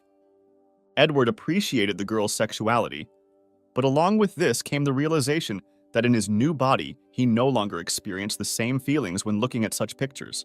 Then his gaze dropped to a bright yellow folder lying on the dresser, and as soon as he picked it up, a small map fell out. A joyful smile immediately appeared on Edgar's face when he realized that this was the very map he had been looking for all this time. And now that he had both the prints and the map, there was nothing more for him to do here. Glancing sideways at the remains of Bill's body, the hero decided that he should clean up after himself before leaving. He ate his remains, noting that the man tasted simply awful because he reeked of alcohol. Immediately after that, he left that room and moved to the cargo bay, where he easily found the very container that had interested him earlier. Stopping next to him, Edgar first of all inserted Bill's ID card into the appropriate slot. He then placed the man's bloody palm on the fingerprint sensor panel. After a couple of seconds, the container door slowly opened, releasing cold, stale air. Edgar walked inside and looked around with interest, studying what Bill had hidden here. Stopping at the cryo chambers, he looked at them in surprise, realizing that the man he had killed was a smuggler. Suddenly, something else caught his attention. Among the filled jars, he saw one open, amorphous egg. Edgar looked at him with a searching gaze for a few moments. Afterwards, he took the remains of the egg in his paw, surprised to realize that this is where it hatched from. This discovery greatly surprised our hero, and he thought that perhaps if he had not hatched here, Bill would have taken him to an unknown place, where the chances of survival would most likely be much lower. The starting location of Amorph in the game was not this ship at all, but mysterious ruins on one of the planets. Edgar looked behind the container and came to the conclusion that the previous owner of this body tried to leave this place immediately after birth, and judging by the remaining traces, died very soon due to lack of food, and then he was transferred to this body. Placing the egg on the floor, he finally understood the reason why the cockroaches had seemed so tasty to him in the first days. His body was moving instinctively, trying to survive. Then he himself bowed down before this egg to honor the memory of the true owner of its body.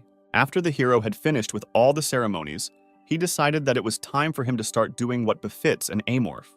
Returning to the egg crate, he broke open the jars and pulled out 2 still unhatched eggs. In one go, Edgar bit through these eggs with his sharp teeth and began to devour them. This was the nature of the true Amorph. The one who awakened first absorbs all the other eggs in order to survive and become stronger. It took him only a couple of minutes to absorb all of his relatives. Having finished with them, he turned his gaze to the cryo chambers, in which other living organisms were also imprisoned, immersed in deep sleep. A predatory grin appeared on his face at the thought that today he would have a delicious feast. Sometime later, he came out of there.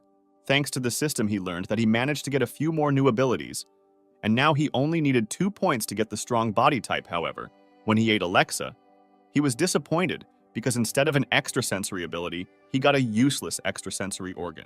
But today, the head of the logistics department presented him with a very generous gift and helped him get strong characteristics that are usually obtained only by the middle of the game. With such thoughts, our hero left the cargo bay. As he crawled through the ventilation passages, Edgar noted that he now felt more confident because the new characteristics would help him eliminate the ship's crew members much more effectively. He felt that the encounter with the space dogs was just around the corner and therefore tried to increase his fighting power before the clash with them because he did not yet know how strong his opponent was. Thinking back to the crew members, Edgar smiled in anticipation of how many more horror-stricken faces he would be able to see. Meanwhile, on the runway of the research ship, work was gradually being completed, and everyone was in a hurry to leave this place in order to quickly go to rest. Nick had also finished his work, and stopping at the plane his friend was working on, he called out to him, informing him that almost everyone had already left and that they should also hurry if they didn't want to miss their dinner.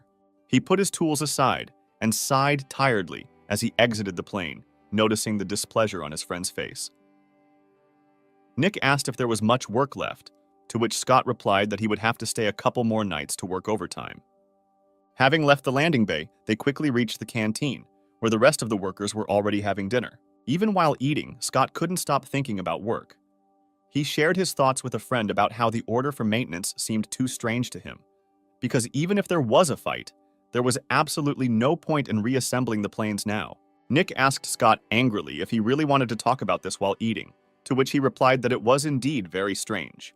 He also shared with his friend a rumor that their superiors were preparing to hunt the metal gremlin. This news horrified Nick. He understood perfectly well that if they really clashed in battle, then there would be no trace left of them. When Scott told him that their enemy was already on board the ship, Nick was puzzled and asked why he thought that. To which his friend replied that there was some strange smell in the air throughout the ship, and that it was undoubtedly the smell of a metal gremlin.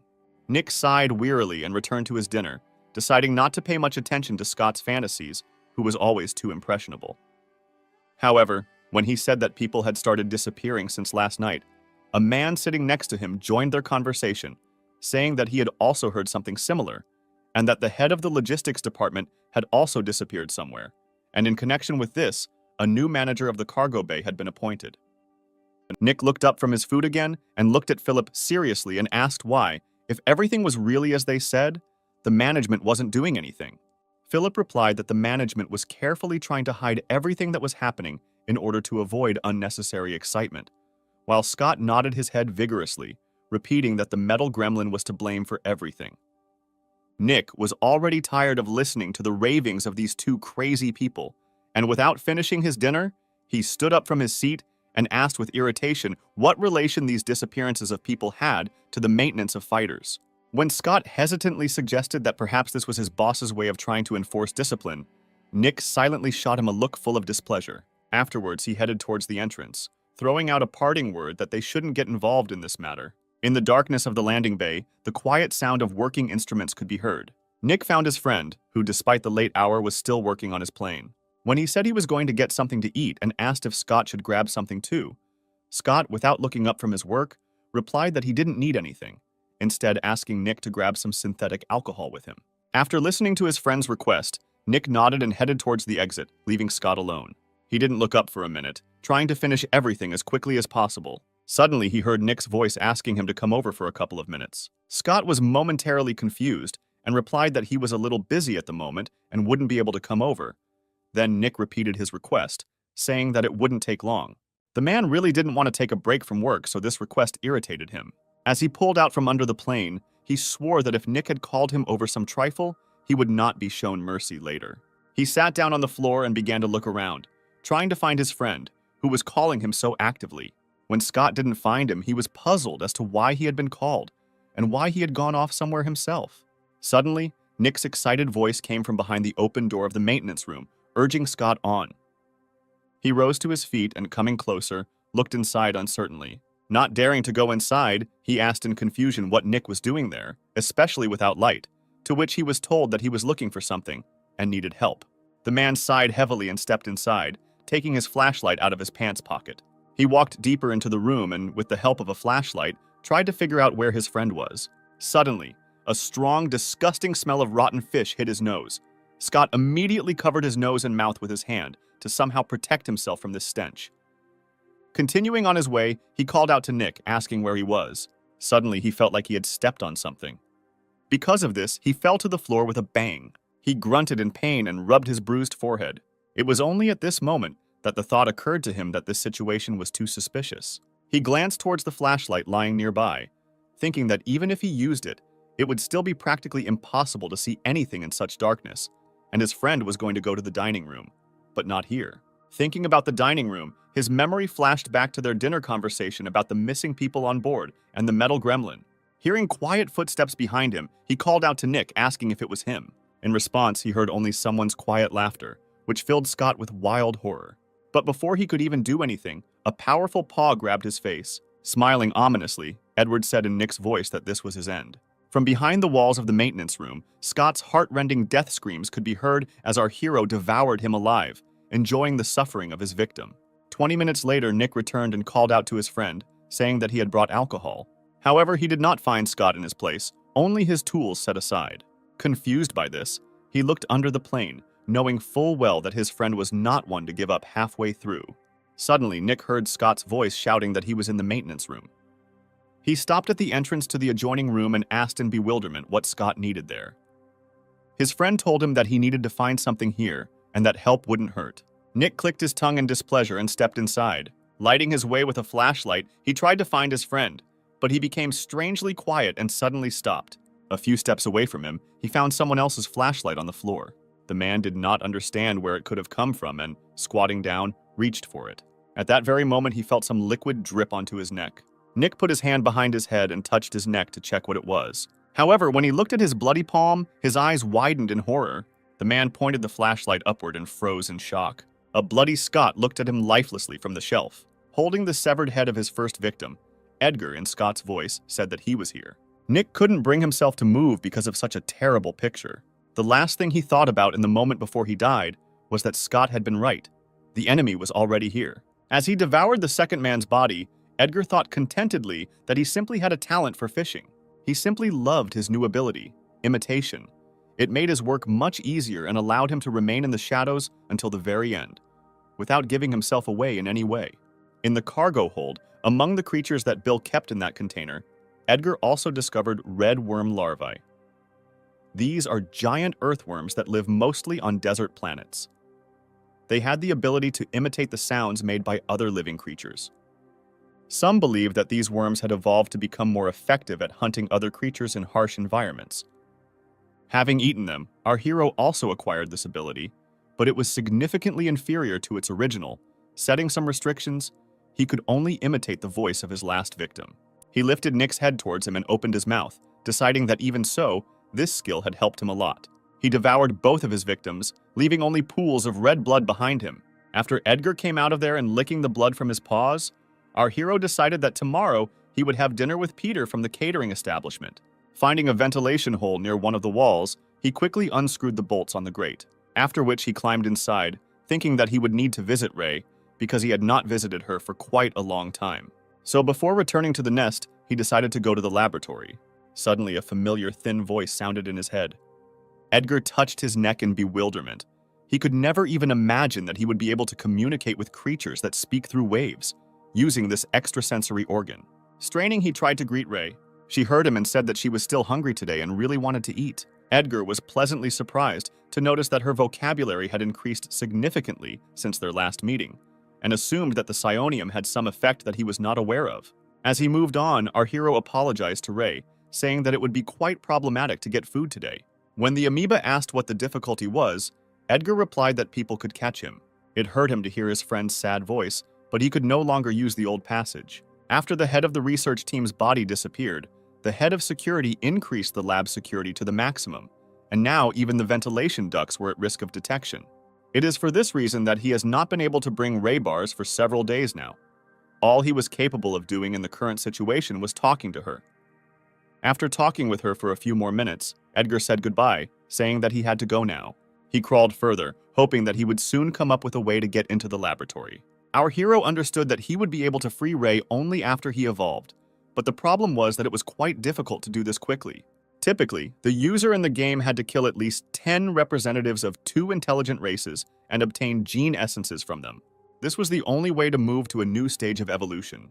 But since there were only people on this ship, its evolution was impossible under the current conditions. Suddenly, with the help of his hypersensitivity, he noticed someone. Directly below him was Richard, talking to someone on his earpiece. Edgar listened carefully to his conversation, trying to figure out who the head of the crisis management department was talking to. He, not noticing the stranger's presence, continued on his way, telling his interlocutor that for now, everything was going according to plan, and there was nothing to worry about. Hearing that the order had come from the chief, Richard paused for a moment, and his face showed great surprise. But a moment later, he sighed heavily and, closing his eyes, said that he had no right to question the decisions of the top brass. He then went on to say that in any case, the ship would arrive at Planet 08 according to plan. Edward could not contain his surprise when he heard that all of Captain George's orders were being written down. Richard stopped at the door to the conference room and placed his hand on the scanner, telling his interlocutor that he was happy to fulfill the U family's field. After the door opened, he cut the connection and went inside. Edgar was deep in thought, and from the conversation he overheard, he was able to learn that this little man was a cunning fox who had betrayed the captain of this ship, and that he should watch Richard to see if his evil plans would harm him. Once all the heads were gathered together, George, not hiding his anger, pounced on the head of security, asking how he was even doing his job.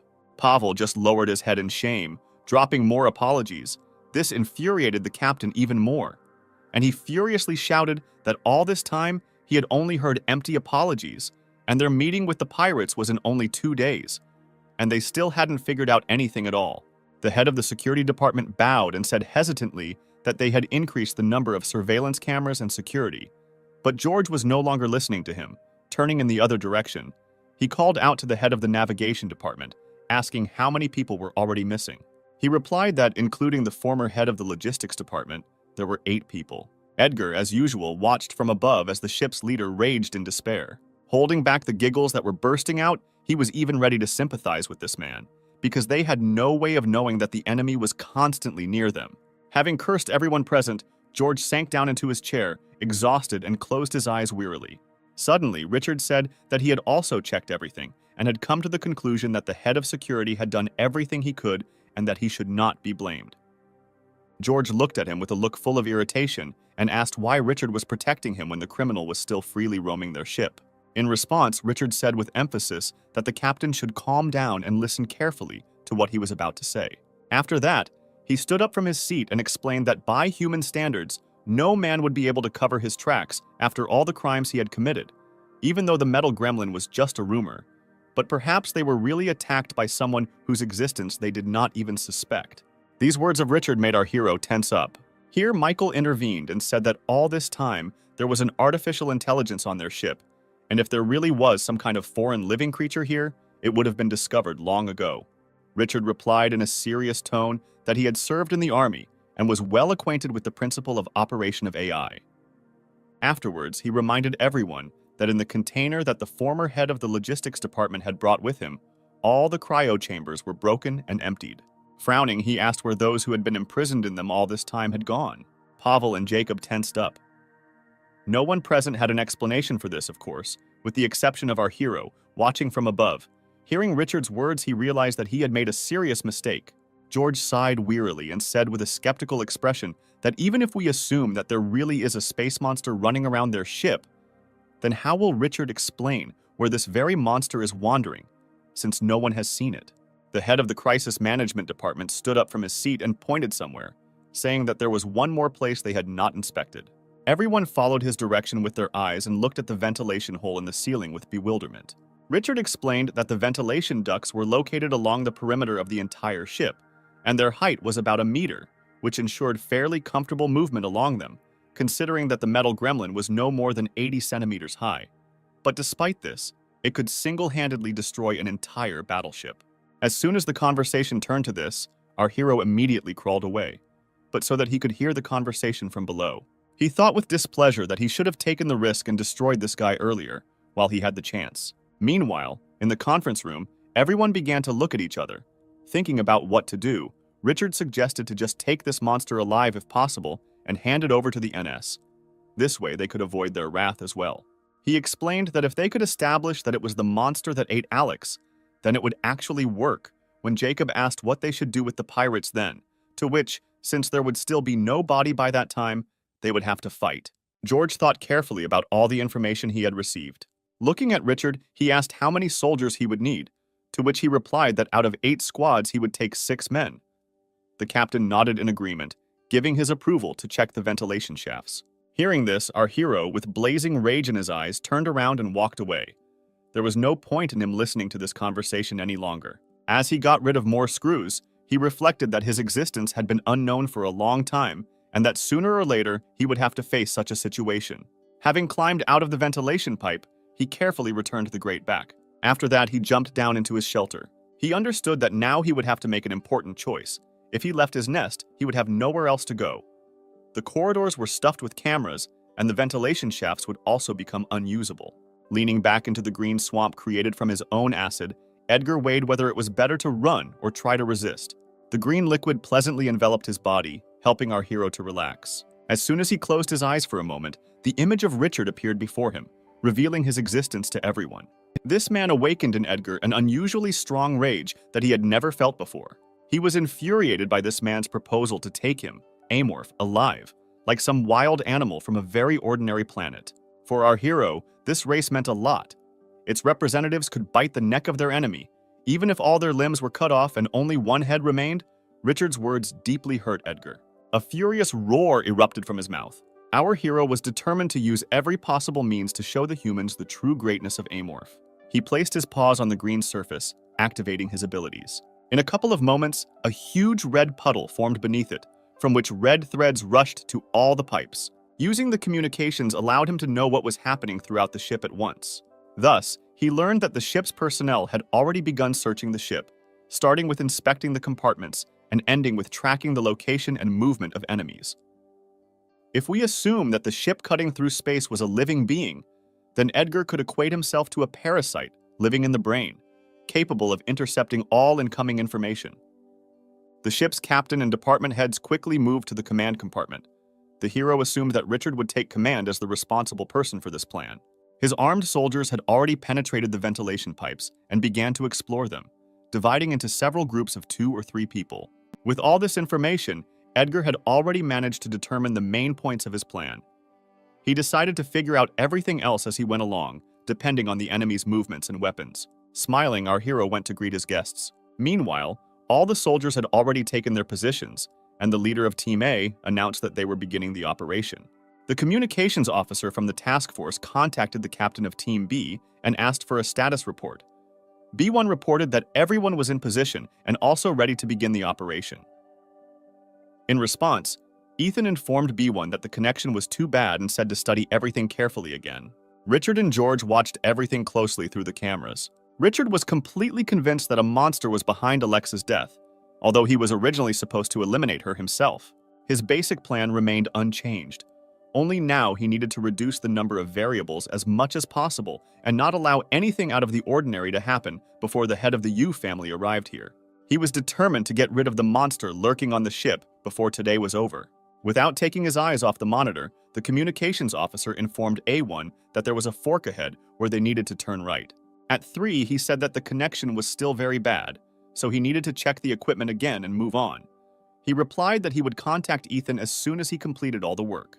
Richard, standing nearby, said that this route was very difficult and asked to tell the members of the reconnaissance team to move carefully. Ethan nodded and contacted the teams again, telling them to take their time and search everything thoroughly. Richard frowned slightly when he noticed something on the cameras. He turned his gaze to the communications officer and reported that the camera at B3 was showing the same picture. Ethan replied that he would pass it on right away. He then looked down at the cameras and contacted B3, asking him to check the camera, but there was no answer, so Ethan repeated his request again. A few moments later, the image from camera B3 changed and began to move, and the soldier himself responded that everything was fixed. The signalman contacted B2, telling him to link up with B3, who was behind him, and continue moving. Using sensors, it was clear that soldier B2 had turned around and was heading towards his lagging partner. B3 slowly moved towards him. Less than a minute later, they collided. As soon as this happened, everyone heard heart-rending screams that terrified the heads of departments in the headquarters. Richard leaned forward slightly, keeping his eyes on the cameras as B2 shouted that it was here. But immediately after that, the connection with the soldier was broken. The man gritted his teeth. Everything went completely differently than he expected. Ethan tried to contact B3, finally losing contact with B2. He replied that the creature had dragged B2 away. The communications officer said that the cameras couldn't see anything and asked for details. When the soldier said that due to the surprise attack, further inspection of the area was impossible, Pavel and Jacob were shocked. Turning to Ethan, they simultaneously asked in an excited tone, what the hell was going on there? Richard was as shocked as the others. He couldn't even imagine that this monster would deal with everyone so quickly. Even for experienced assassins, it would be difficult to face armed soldiers with enhanced equipment. Relying on this, he was overconfident. He clenched his fists, digging his nails into his skin. Only now did Richard realize the full fatality of his hasty assumption that this creature was at the level of an ordinary animal. In fact, it turned out to be much smarter and more agile. Turning to the signalman, he ordered that all soldiers be given a message that they could open fire if they noticed even the slightest movement, and also that B1 was to join up with B3 and together find B2. Ethan hastened to carry out his order. Contacting B1, he relayed Richard's words to him, and moments later, he received a report from the soldier that they were beginning to search for their missing partner. Richard, meanwhile, was trying to come up with a way out of the current situation, because it was quite obvious that if everything continued in the same spirit, then all the soldiers would simply die, and their sacrifice would be meaningless. He could not allow this in any way. Through the sensors, everyone watched as B3 moved towards B1, which was waiting for it. At that moment, Richard's attention was drawn to the excited voice of V1, who reported that he heard something nearby and asked what the sound was. The soldier explained that he was unable to determine the target being determined due to the fork in the road. When, moments later, the soldier corrected his report that the source of the sound was B3, Richard breathed a sigh of relief. Ethan also couldn't help but let out a sigh of relief and told B1 to report to him once he had teamed up with B3. However, when there was no response from the soldier, the excitement returned. A few moments later, B1 informed everyone that their enemy had taken B3. Richard immediately put on Ethan's equipment and contacted the soldier, informing him that the head of the department was currently in contact with him and asked for a more detailed report of the situation. When he was told that it all happened so quickly that the soldier did not have time to see anything, the man turned purple with anger and shouted out in bewilderment a question about how this could have happened, because the enemy was right under his nose. Nicholas and Ethan looked at him in surprise. For the first time in a long time, the cold-blooded Richard was losing his temper. Unable to restrain himself, he threw the equipment onto the floor, cursing loudly. He couldn't believe that all this time none of them had noticed this creature, which was always somewhere nearby, and was now just playing with them. Richard didn't want to think that this creature had such advanced intelligence that it had never been caught on camera by the soldiers, deliberately avoiding filming. His eyes widened in surprise at the sudden realization. He bent down and reached for the equipment lying on the floor. The man put it back on, thinking it over again. He then forcefully ordered Soldier B1 to state his name. When there was no answer, he repeated his order, causing George to look genuinely confused. Richard's worst suspicions were confirmed when a soldier's laughter was heard on the other side, and he admitted that he had been found out. At that very moment, the B1 camera captured someone's four-fingered paw, and immediately after that, the image became covered with numerous cracks. Nicholas and Paul froze in horror, refusing to believe what they had just seen. The picture was no longer transmitted because the camera was broken. Shocked, Jacob couldn't stay on his feet and fell to the floor, not taking his eyes off the screen. Richard's face was no less shocked than his colleagues, and the leader of Group A contacted him and asked what was going on there. But the head of the department didn't hear him at all. He quietly gritted his teeth, analyzing what had just happened. With the camera out of the way, Eric was relieved to finally be done with Team B. Thanks to a tip he received from Ray, he was able to disable the soldiers' communications equipment using wave radiation. It was because of them that B3, who was walking behind everyone, constantly heard interference. Our hero had no trouble getting rid of the soldier, who was busy fixing his equipment with his new combination skill poison glands, after which everything else went like clockwork. While devouring the body of his victim, Edgar mentally thanked Richard because thanks to him, today he would be able to eat until he was full. Next up for him was Team A. He activated his hypersensitivity to understand where the soldiers were now. His ability could spread over a fairly large radius, so he had no problems finding it. And then a minute later, he finally found 3 people in full combat readiness. Edgar immediately headed towards them. He knew he had to be careful this time, because his opponent now knew he was able to imitate the human voice. He moved extremely carefully, peering out from around the corner. Our hero was aware that there was a fork in the road ahead from which Team A would emerge very soon. Suddenly, a proverb popped into his mind. Knowledge is power. And another brilliant idea immediately appeared in his head. He understood perfectly well that incomplete knowledge could turn out to be poison, which he was going to use. The soldiers of Group A confidently walked forward, carefully examining the space around them. Having stopped, the squad leader contacted the control and said that this was A1, and they were now at a fork in the road and were going to continue moving to the right. When the department leader approved their actions, the squad moved forward. Richard reminded them that the enemy was able to imitate the human voice, so they were allowed to open fire immediately if they heard anything like that. As soon as he said this, someone's cry for help was heard from around the corner. A1 immediately stopped and told his partners that it was the enemy. They opened fire on his orders. Edgar expected this, so he was able to quickly move out of the line of fire. After waiting a few moments, A1 gave a hand signal to stop the attack. After that, they moved forward, looking around with even greater concentration. Richard's voice coming from the microphone ordered everyone to hold their positions and cover A1 in case of danger. But none of them could even predict the plan of our hero, who, hiding in the shadows, was now following right behind the group of soldiers. A3 was completely focused on the road in front of him and completely oblivious to the threat looming over him in the form of Edgar's paws. When his cry of horror was heard, the soldiers in front immediately turned around. The shocked group leader informed command that the enemy had been behind them the whole time. Holding one of the soldiers hostage, Edward waited for the humans to react further. When A1 and A2 received the order to open fire, they shouted out that they could not do it.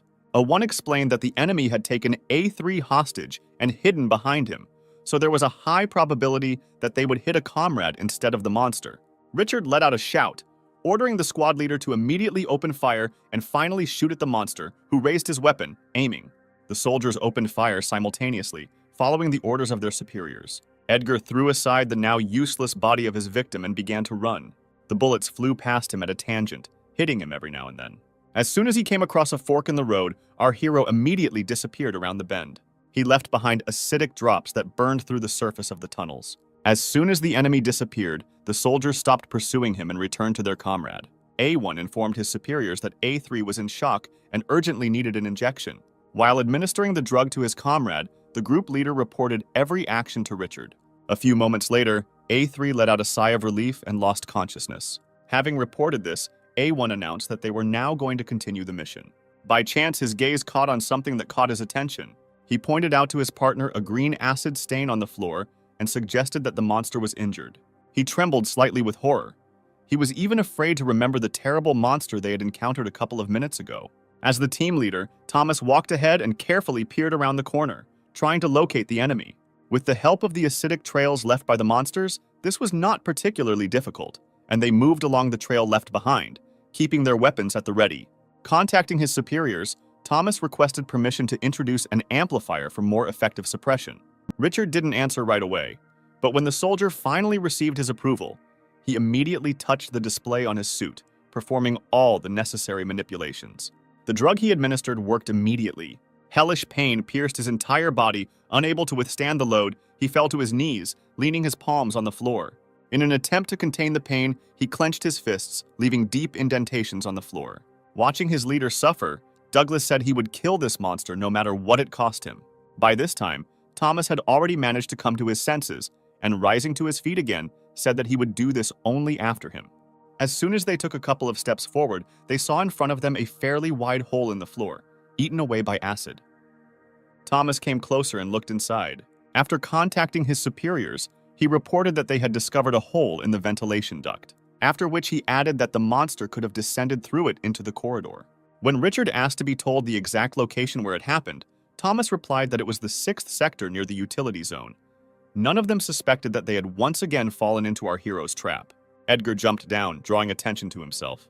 Douglas turned around instantly and looked at the monster with a shocked expression on his face. He immediately opened fire, but Edward ran forward, completely ignoring the bullets flying at him. He didn't even have to dodge because all the bullets flew past.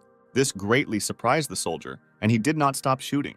Having gotten close enough to him, the hero grabbed the soldier by the head. He didn't even have time to do anything before he was knocked off his feet and thrown with force onto the floor. Thomas watched this horrific scene from the side. His mind was completely overwhelmed by anger, and his eyes changed their color to gold due to the overwhelming emotions that needed to be released. Rushing towards the enemy, he opened fire. The hero reacted immediately, holding out the body of the soldier he had just killed in front of him as a shield. When the stream of bullets stopped, Edgar began to move towards the soldier, his pointed tail sticking out in front of him. Thomas knocked the enemy's tail away with his weapon when it tried to attack him. Then he raised his fist to strike and jumped straight towards Edgar. The hero was surprised by the extraordinary speed of this man, who in a couple of moments found himself right next to him. However, Thomas's blow landed on the floor because Edgar managed to dodge. Immediately after this, he started to run, leaving the soldier behind. Grabbing his weapon, Thomas fired another endless stream of bullets, but they barely hit the monster, which soon disappeared around the next corner. From a feeling of hopelessness and dull rage, he screamed at the top of his lungs. Our hero, meanwhile, moved further and further away from that place. Taking turn after turn, Edgar didn't stop for a moment. It was only when he felt he was relatively safe that he was finally able to stop and catch his breath. The soldier's abilities made him very scared, so he decided that if he didn't want to die, he needed to change his strategy. He began to think actively about what other trick he could use. A few moments later, another bright idea came to his head, and he remembered that there was a surviving soldier left in one of the corridors. A3 had already managed to come to his senses, but it was very difficult for him to move on his own. Hearing someone's footsteps approaching, he looked up to see who it was. A few moments later, the monster's head appeared from around the corner. Edgar looked around. Satisfied that they were alone, he emerged completely from his hiding place and ran towards the immobilized soldier. He watched the monster that had stopped next to him with eyes full of horror and tears. When he leaned his head against his helmet, the man couldn't help but scream. Then Edgar, with one movement, knocked him to the floor, pressing down on him with his paw. A moment later, its sharp claws pierced his flesh, causing an even louder cry of pain to come from the soldier's throat. Smiling widely, the hero tore out the man's heart, sending blood spray all around. Edgar absorbed the organ he had torn out in a matter of seconds and switched to the body. He mercilessly bit into the flesh of his victim, tearing off piece after piece. When there was practically nothing left of the soldier, Edgar licked his lips, thinking that this should help him. With his paws, he turned over the remains of his victim. He then took his helmet, fully confident that the others had already learned that A3 had been attacked. His guess was confirmed by the switched-on camera attached to the helmet. Having unhooked it, Edgar began to trample it with his paw, disabling the device. Just a few moments later, the image from that camera was no longer transmitted. Upon receiving notification of the attack on A3, Thomas immediately headed towards it. A couple of minutes later, he noticed the bloody body of a soldier ahead and called out to him, asking if he was okay, but there was no answer. Stopping next to him, Thomas called out to A3 again, but he showed no signs of life. He realized that things were bad, and grabbing A3's hand, began to press on the sensors, injecting him with medicine. At that moment, Thomas saw something burst out of his comrade's stomach and pierce his throat. He instantly recoiled, struck by Edgar's poison. Choking on his own blood, Thomas fell to the floor. Meanwhile, the sound of tearing flesh was heard behind him. Thomas turned around in horror to check what it was. His eyes were met with the horrific sight of a bloody monster crawling out of the A3 suit. The surviving soldier broke out in a cold sweat. With his last strength, he tried to crawl away from there, but the monster followed him, not intending to let its victim escape. Suddenly, Thomas felt the monster's paws grab his neck and head. Lifting him into the air, Edgar pulled off his protective helmet. Afterwards, he came as close as possible to him and whispered wishes for a pleasant appetite to himself. Upon hearing this, Thomas looked at him with fear in his eyes, realizing that this was his end. Having got rid of the last soldier, our hero moved on, thinking about what his enemy's next actions might be. He assumed that there were still about 90 soldiers left on board, and those who heard his warning would attack him with all their might as soon as they saw him. He was also aware of the problem of the lack of reinforced equipment, but this was a mere trifle for him, because the main problem for him was the armament of the military. As he made his way towards his target, Edgar was well aware that the plasma guns were a danger to him, so he had to try to avoid encountering them. In the game, plasma weapons were quite well known. It was a powerful technique used in various battles and was most often used to destroy ships and tanks. Typically, due to the weapon's immense power, its dimensions were heavy enough to be lifted by one person and required at least 2 people to use it. So, people created a light version in the form of a machine gun, which immediately gained enormous popularity. But despite this, heavy weapons such as plasma launchers were continuously supplied to the mega corporation. Edgar hoped that since this ship was an exploration type, it would not have such destructive weapons. Suddenly, he froze a meter from the grate, hearing bewildered cries from below. George was furious and demanded an explanation from Richard, asking where this monster came from and what the hell was going on here. The head of the crisis management department explained that Bill had one unregistered creature on his supply list, and most likely that was the monster. When Edgar heard that the captain had lent Richard enhanced equipment specifically to catch the monster, our hero calmed down a little. He knew that this equipment played the role of a life preserver in space and was quite an expensive pleasure.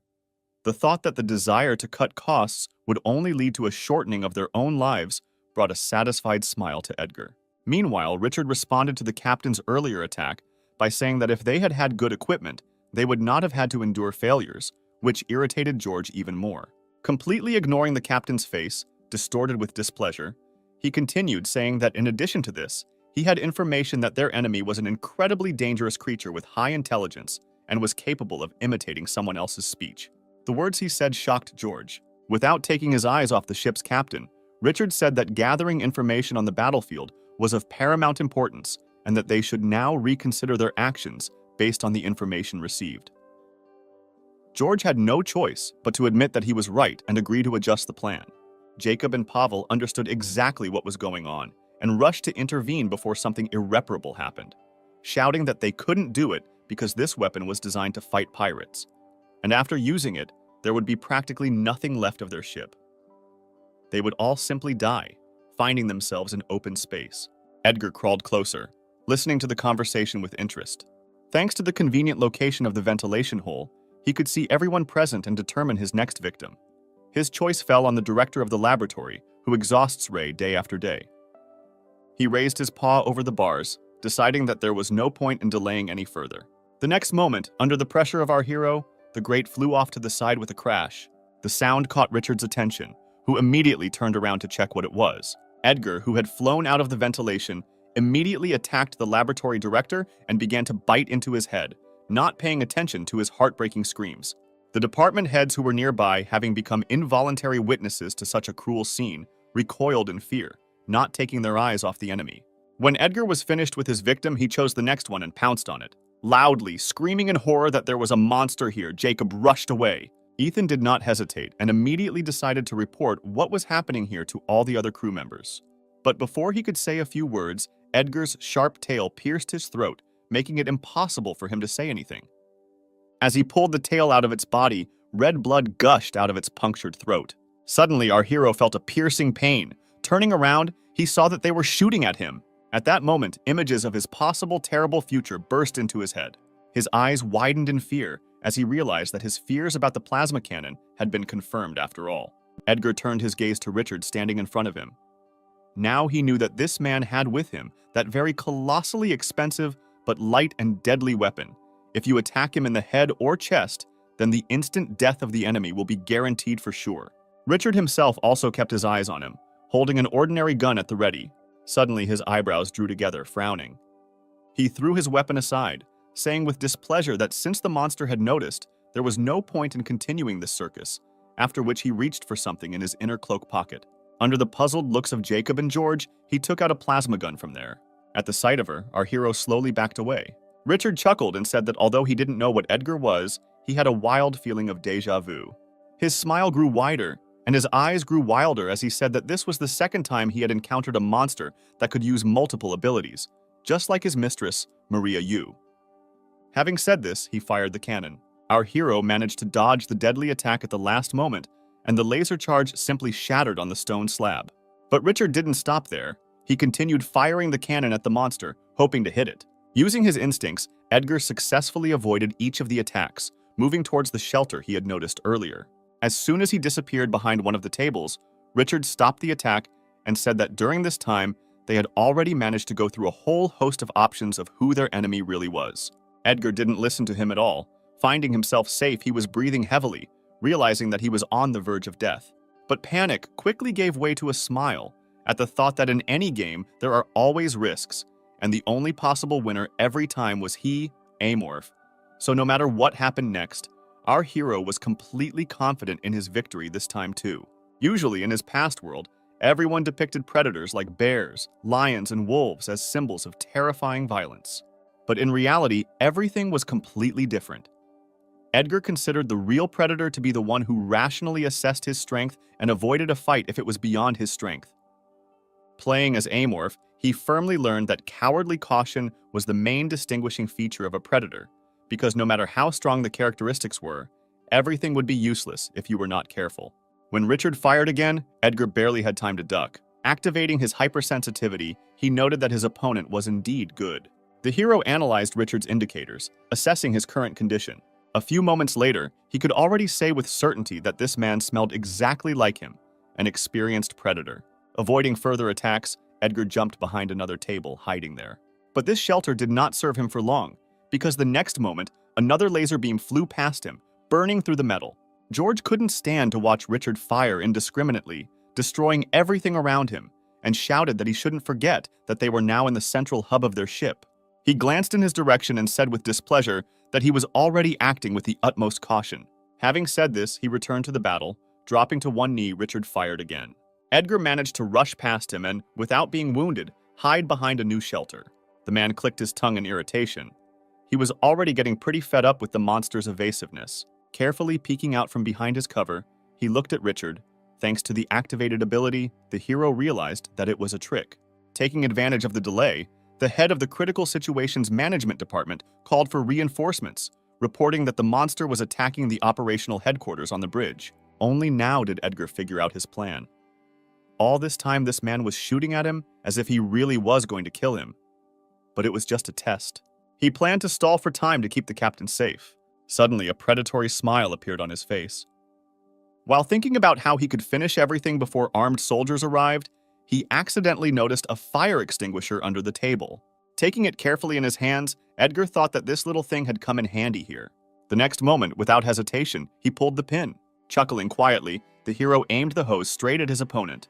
A white fog instantly filled the entire room, preventing everyone present from seeing anything. Richard covered his nose and mouth with his hand, still holding the gun at the ready, and shouted that such a cheap trick would not stop him. He then fired blindly, but both laser beams missed our hero. The rest of the people, unlike the head of the Crisis Management Department, succumbed to panic, losing the ability to see who was a friend and who was an enemy.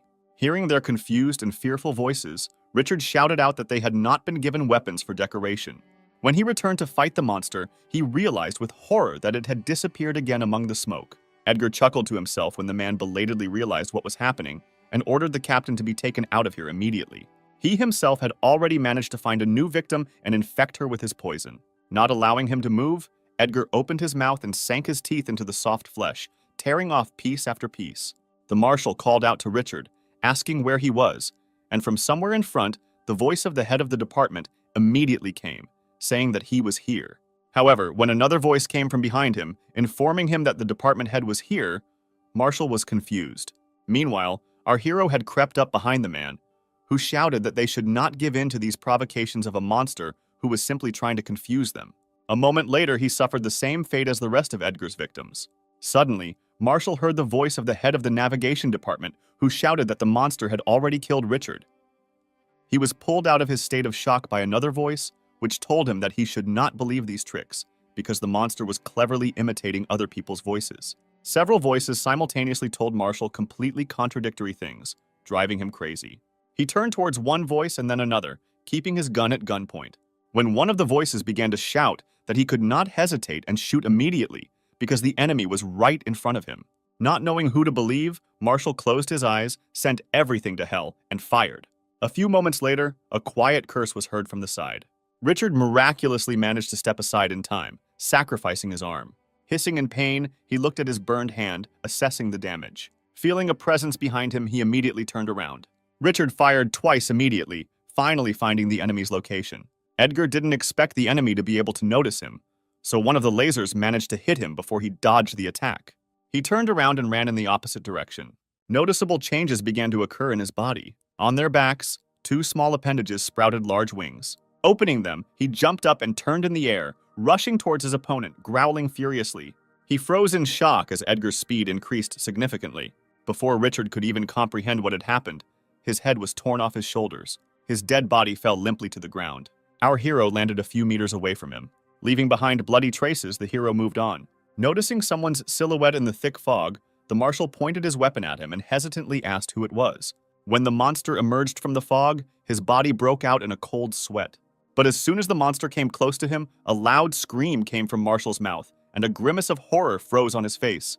Richard's bloody face looked out from the monster's mouth, his eyes wide and surprised. After standing there for a while, Edgar walked past, holding the severed head of the Critical Situations Management Department in his mouth as a trophy. Struck by what he saw, Marshall was afraid to even move, so as not to attract the monster's attention once again. But our hero didn't touch anyone else. Having fulfilled his goal, he jumped back into the ventilation hole in the ceiling. He wouldn't have minded staying a little longer and slowly eating all that meat, but right now, Edgar had other things to take care of. Once the smoke cleared and reinforcements arrived, George snapped at the soldiers. He asked in bewilderment how they could even perform their duties at such a speed. It was quite difficult for the young specialist to inspect the place where disfigured corpses were scattered everywhere. Such a terrible picture made them want to vomit every now and then. Having ordered the soldiers to immediately get down to their business, he turned around and walked a couple of steps to the side. Sometime later, he was called out and informed that the identification of the victims had already been completed. George approached the medic and asked with hope in his voice if there were any survivors. The man shook his head and said that everyone had died except the leader of the research group. The ship's captain was greatly surprised to learn that senior researcher Thomas had survived and was now being taken to the recovery room. The medic explained that Thomas was immune to the monster's toxins, but suffered irreversible, serious damage to his senses of sight, smell, and taste. The news that such a talented soldier would have to breathe through a tube for the rest of his life did not please George at all. When William asked why they didn't just surrender to the space dogs, anger flashed in the captain's eyes. Prepared for his reaction, William closed his eyes and said that all the people here just wanted to live their lives and not go through this hell. George turned around and replied that he didn't have time for this useless talk now. They all needed to get back to their work.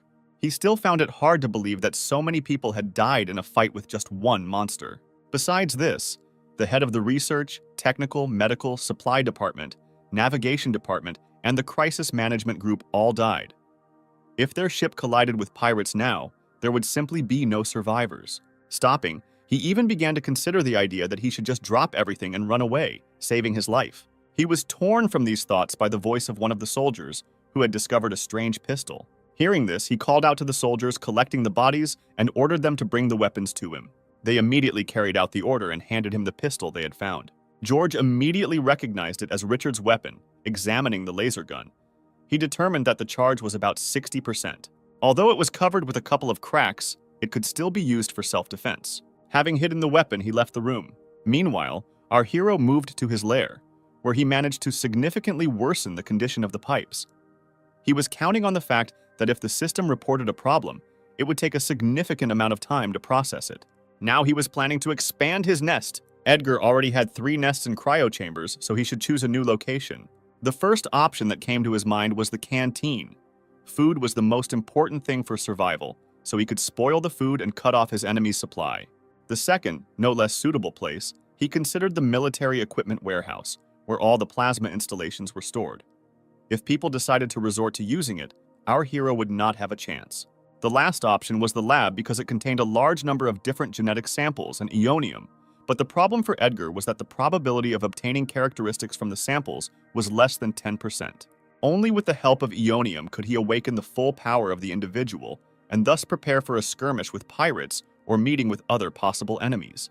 Having decided that he would place nests in the dining room and laboratory, and that he would simply steal the plasma installation and use it himself, our hero left his lair. As he climbed into the sewer hole, he noticed that he hadn't really cared about it before, but what Richard had said still haunted him. Although he didn't know for sure who Dominic Yu was and who he served, Edgar suspected him of conspiring with the pirates. He knew that there was nothing more frightening than an unknown enemy, so he should get as much information as possible. Guided by such thoughts, he was heading towards the laboratory when he suddenly heard Ray's joyful voice. Peering cautiously around the corner, Edgar noted that she was in high spirits today. After making sure that no one was there, he went out and voiced his thoughts to Ray that she was in a better mood today than in their previous meetings, and she replied that she had not been in pain today. The hero stopped a meter from the bars, thinking that while the little people were hiding in their rooms, he could experiment a little. Deciding that he should be bolder, he moved forward. At that very moment, the sensors installed on the ceiling lit up red. Everything around was filled with a yak-red glow, and subtle vibrations emanated from the sensors, transmitting a signal of danger. Edward sat motionless, studying the device carefully. When Ray asked what it was doing, the hero asked her to wait a bit. He sat like this for about half an hour, but no one came to the signal. This incident helped him understand that these were all just dummies, which were intended to intimidate him. And since he no longer had to move with bated breath, he moved on to more decisive actions. With one blow, Edgar knocked out the grate, and it fell to the floor with a crash. Immediately after this, the hero himself went down, stopping near the cryo chamber in which Ray was imprisoned. He said that they had not seen each other for a long time. Edward looked at her carefully and noticed that the color of her body indicated that she looked quite healthy. He was worried that if he just left her here, she would die of starvation, so it would be better to take her with him.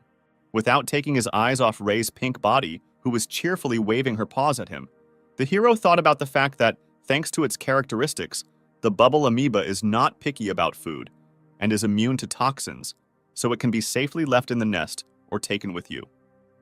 Turning to Ray, he asked if she wanted to leave here, and she asked with confusion where to get out from. Edgar explained to her that if she wanted, he would help her get out of the laboratory, and she happily replied that she wanted it. He nodded and walked a few meters away from the cryo chamber, warning her to be careful. After that, he lifted off the floor and rushed at full speed straight towards the cryo chamber. Edgar easily broke through the thick glass with his body and picked up Ray in his arms before she could fall. She quickly jumped onto her friend's shoulder and happily thanked him for his help. The hero had to take her off himself and put her on the floor, after which he asked Ray to wait a little while he finished with one thing. When she asked where he was going, Edgar replied that he was going to make a nest. Having explained everything to her, he immediately got down to business. Opening his mouth, he ejected a strong stream of green liquid. It spun around, filling the entire space with its toxins. Ray jumped happily a little away from him, watching what was happening with interest. A few minutes later, the entire lab was filled with sticky green clots. Edgar looked over his work appraisingly. He was sure that now no one would be able to use this laboratory for its intended purpose.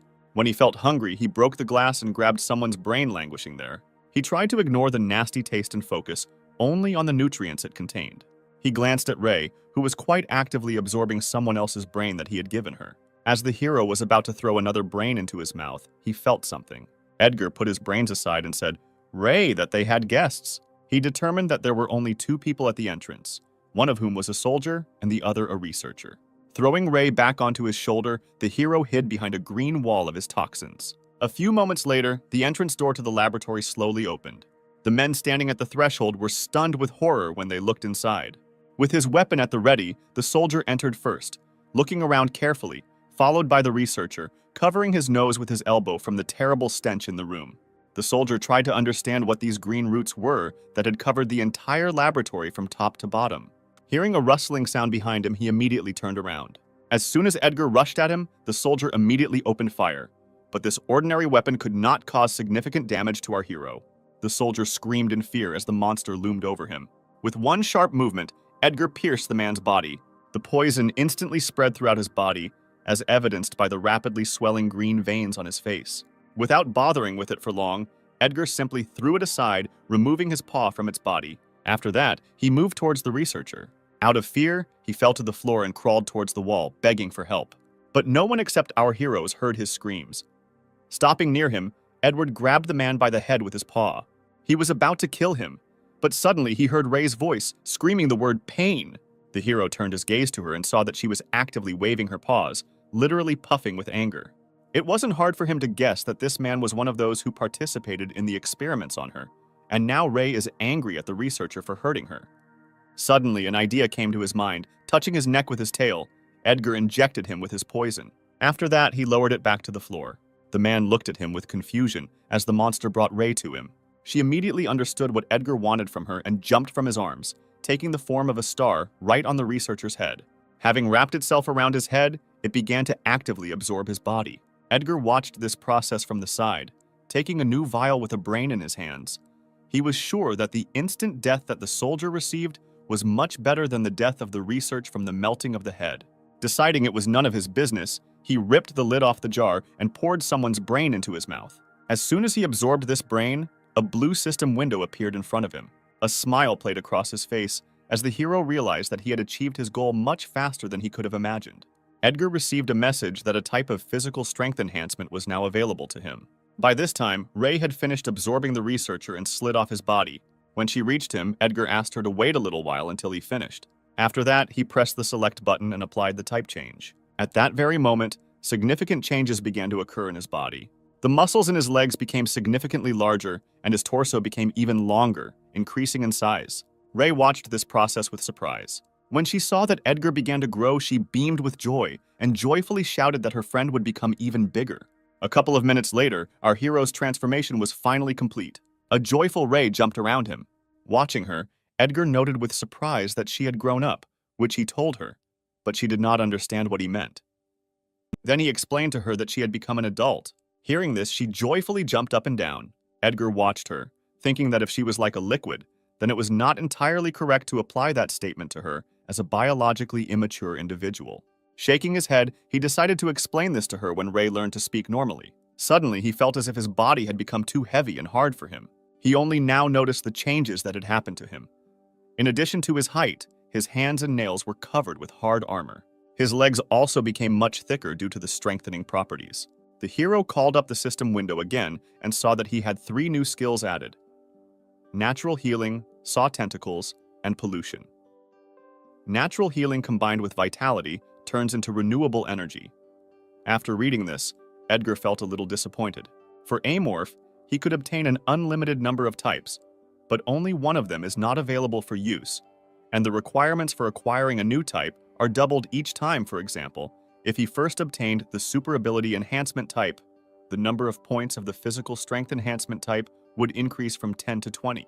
If this were a game, Edgar would be thinking more about the timing of getting the type. Deciding to put the next type on the back burner, he set about testing his new skills in action. When he activated the Saw Tentacle, a spike-like tentacle emerged from his palm. Mentally controlling it, Edgar punched through one of the pillars in the room. He appreciated their attacking power, noting that this skill would be quite useful to him. Next, our hero intended to try out the Pollution ability.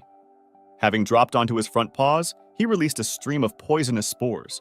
A moment later, the floor a few meters away from him was almost completely cleared of green plaque, and deep traces from the flow of spores releasing acid appeared. Our hero liked this ability even more than the previous one. It was ideal for fighting a powerful enemy. After checking everything he wanted, Edgar headed to his next destination, Ray quickly rushing after him. She jumped on his shoulder and asked where they were going. The hero replied that they were heading to the hangar. He was interested to know how the crew members would behave now if they saw him in a new uniform. Would they burst into tears, or would they immediately run to the evacuation line? 20 minutes later, the ship's crew was running as fast as they could, trying to find shelter in a safe compartment. When the last person ran inside, Dmitri shouted to close the door immediately. Seeing that the person responsible for the doors was shaking with fear against the wall and repeating over and over that they would all die, Dmitri called out to him, hoping to bring the guy to his senses, but he heard absolutely nothing.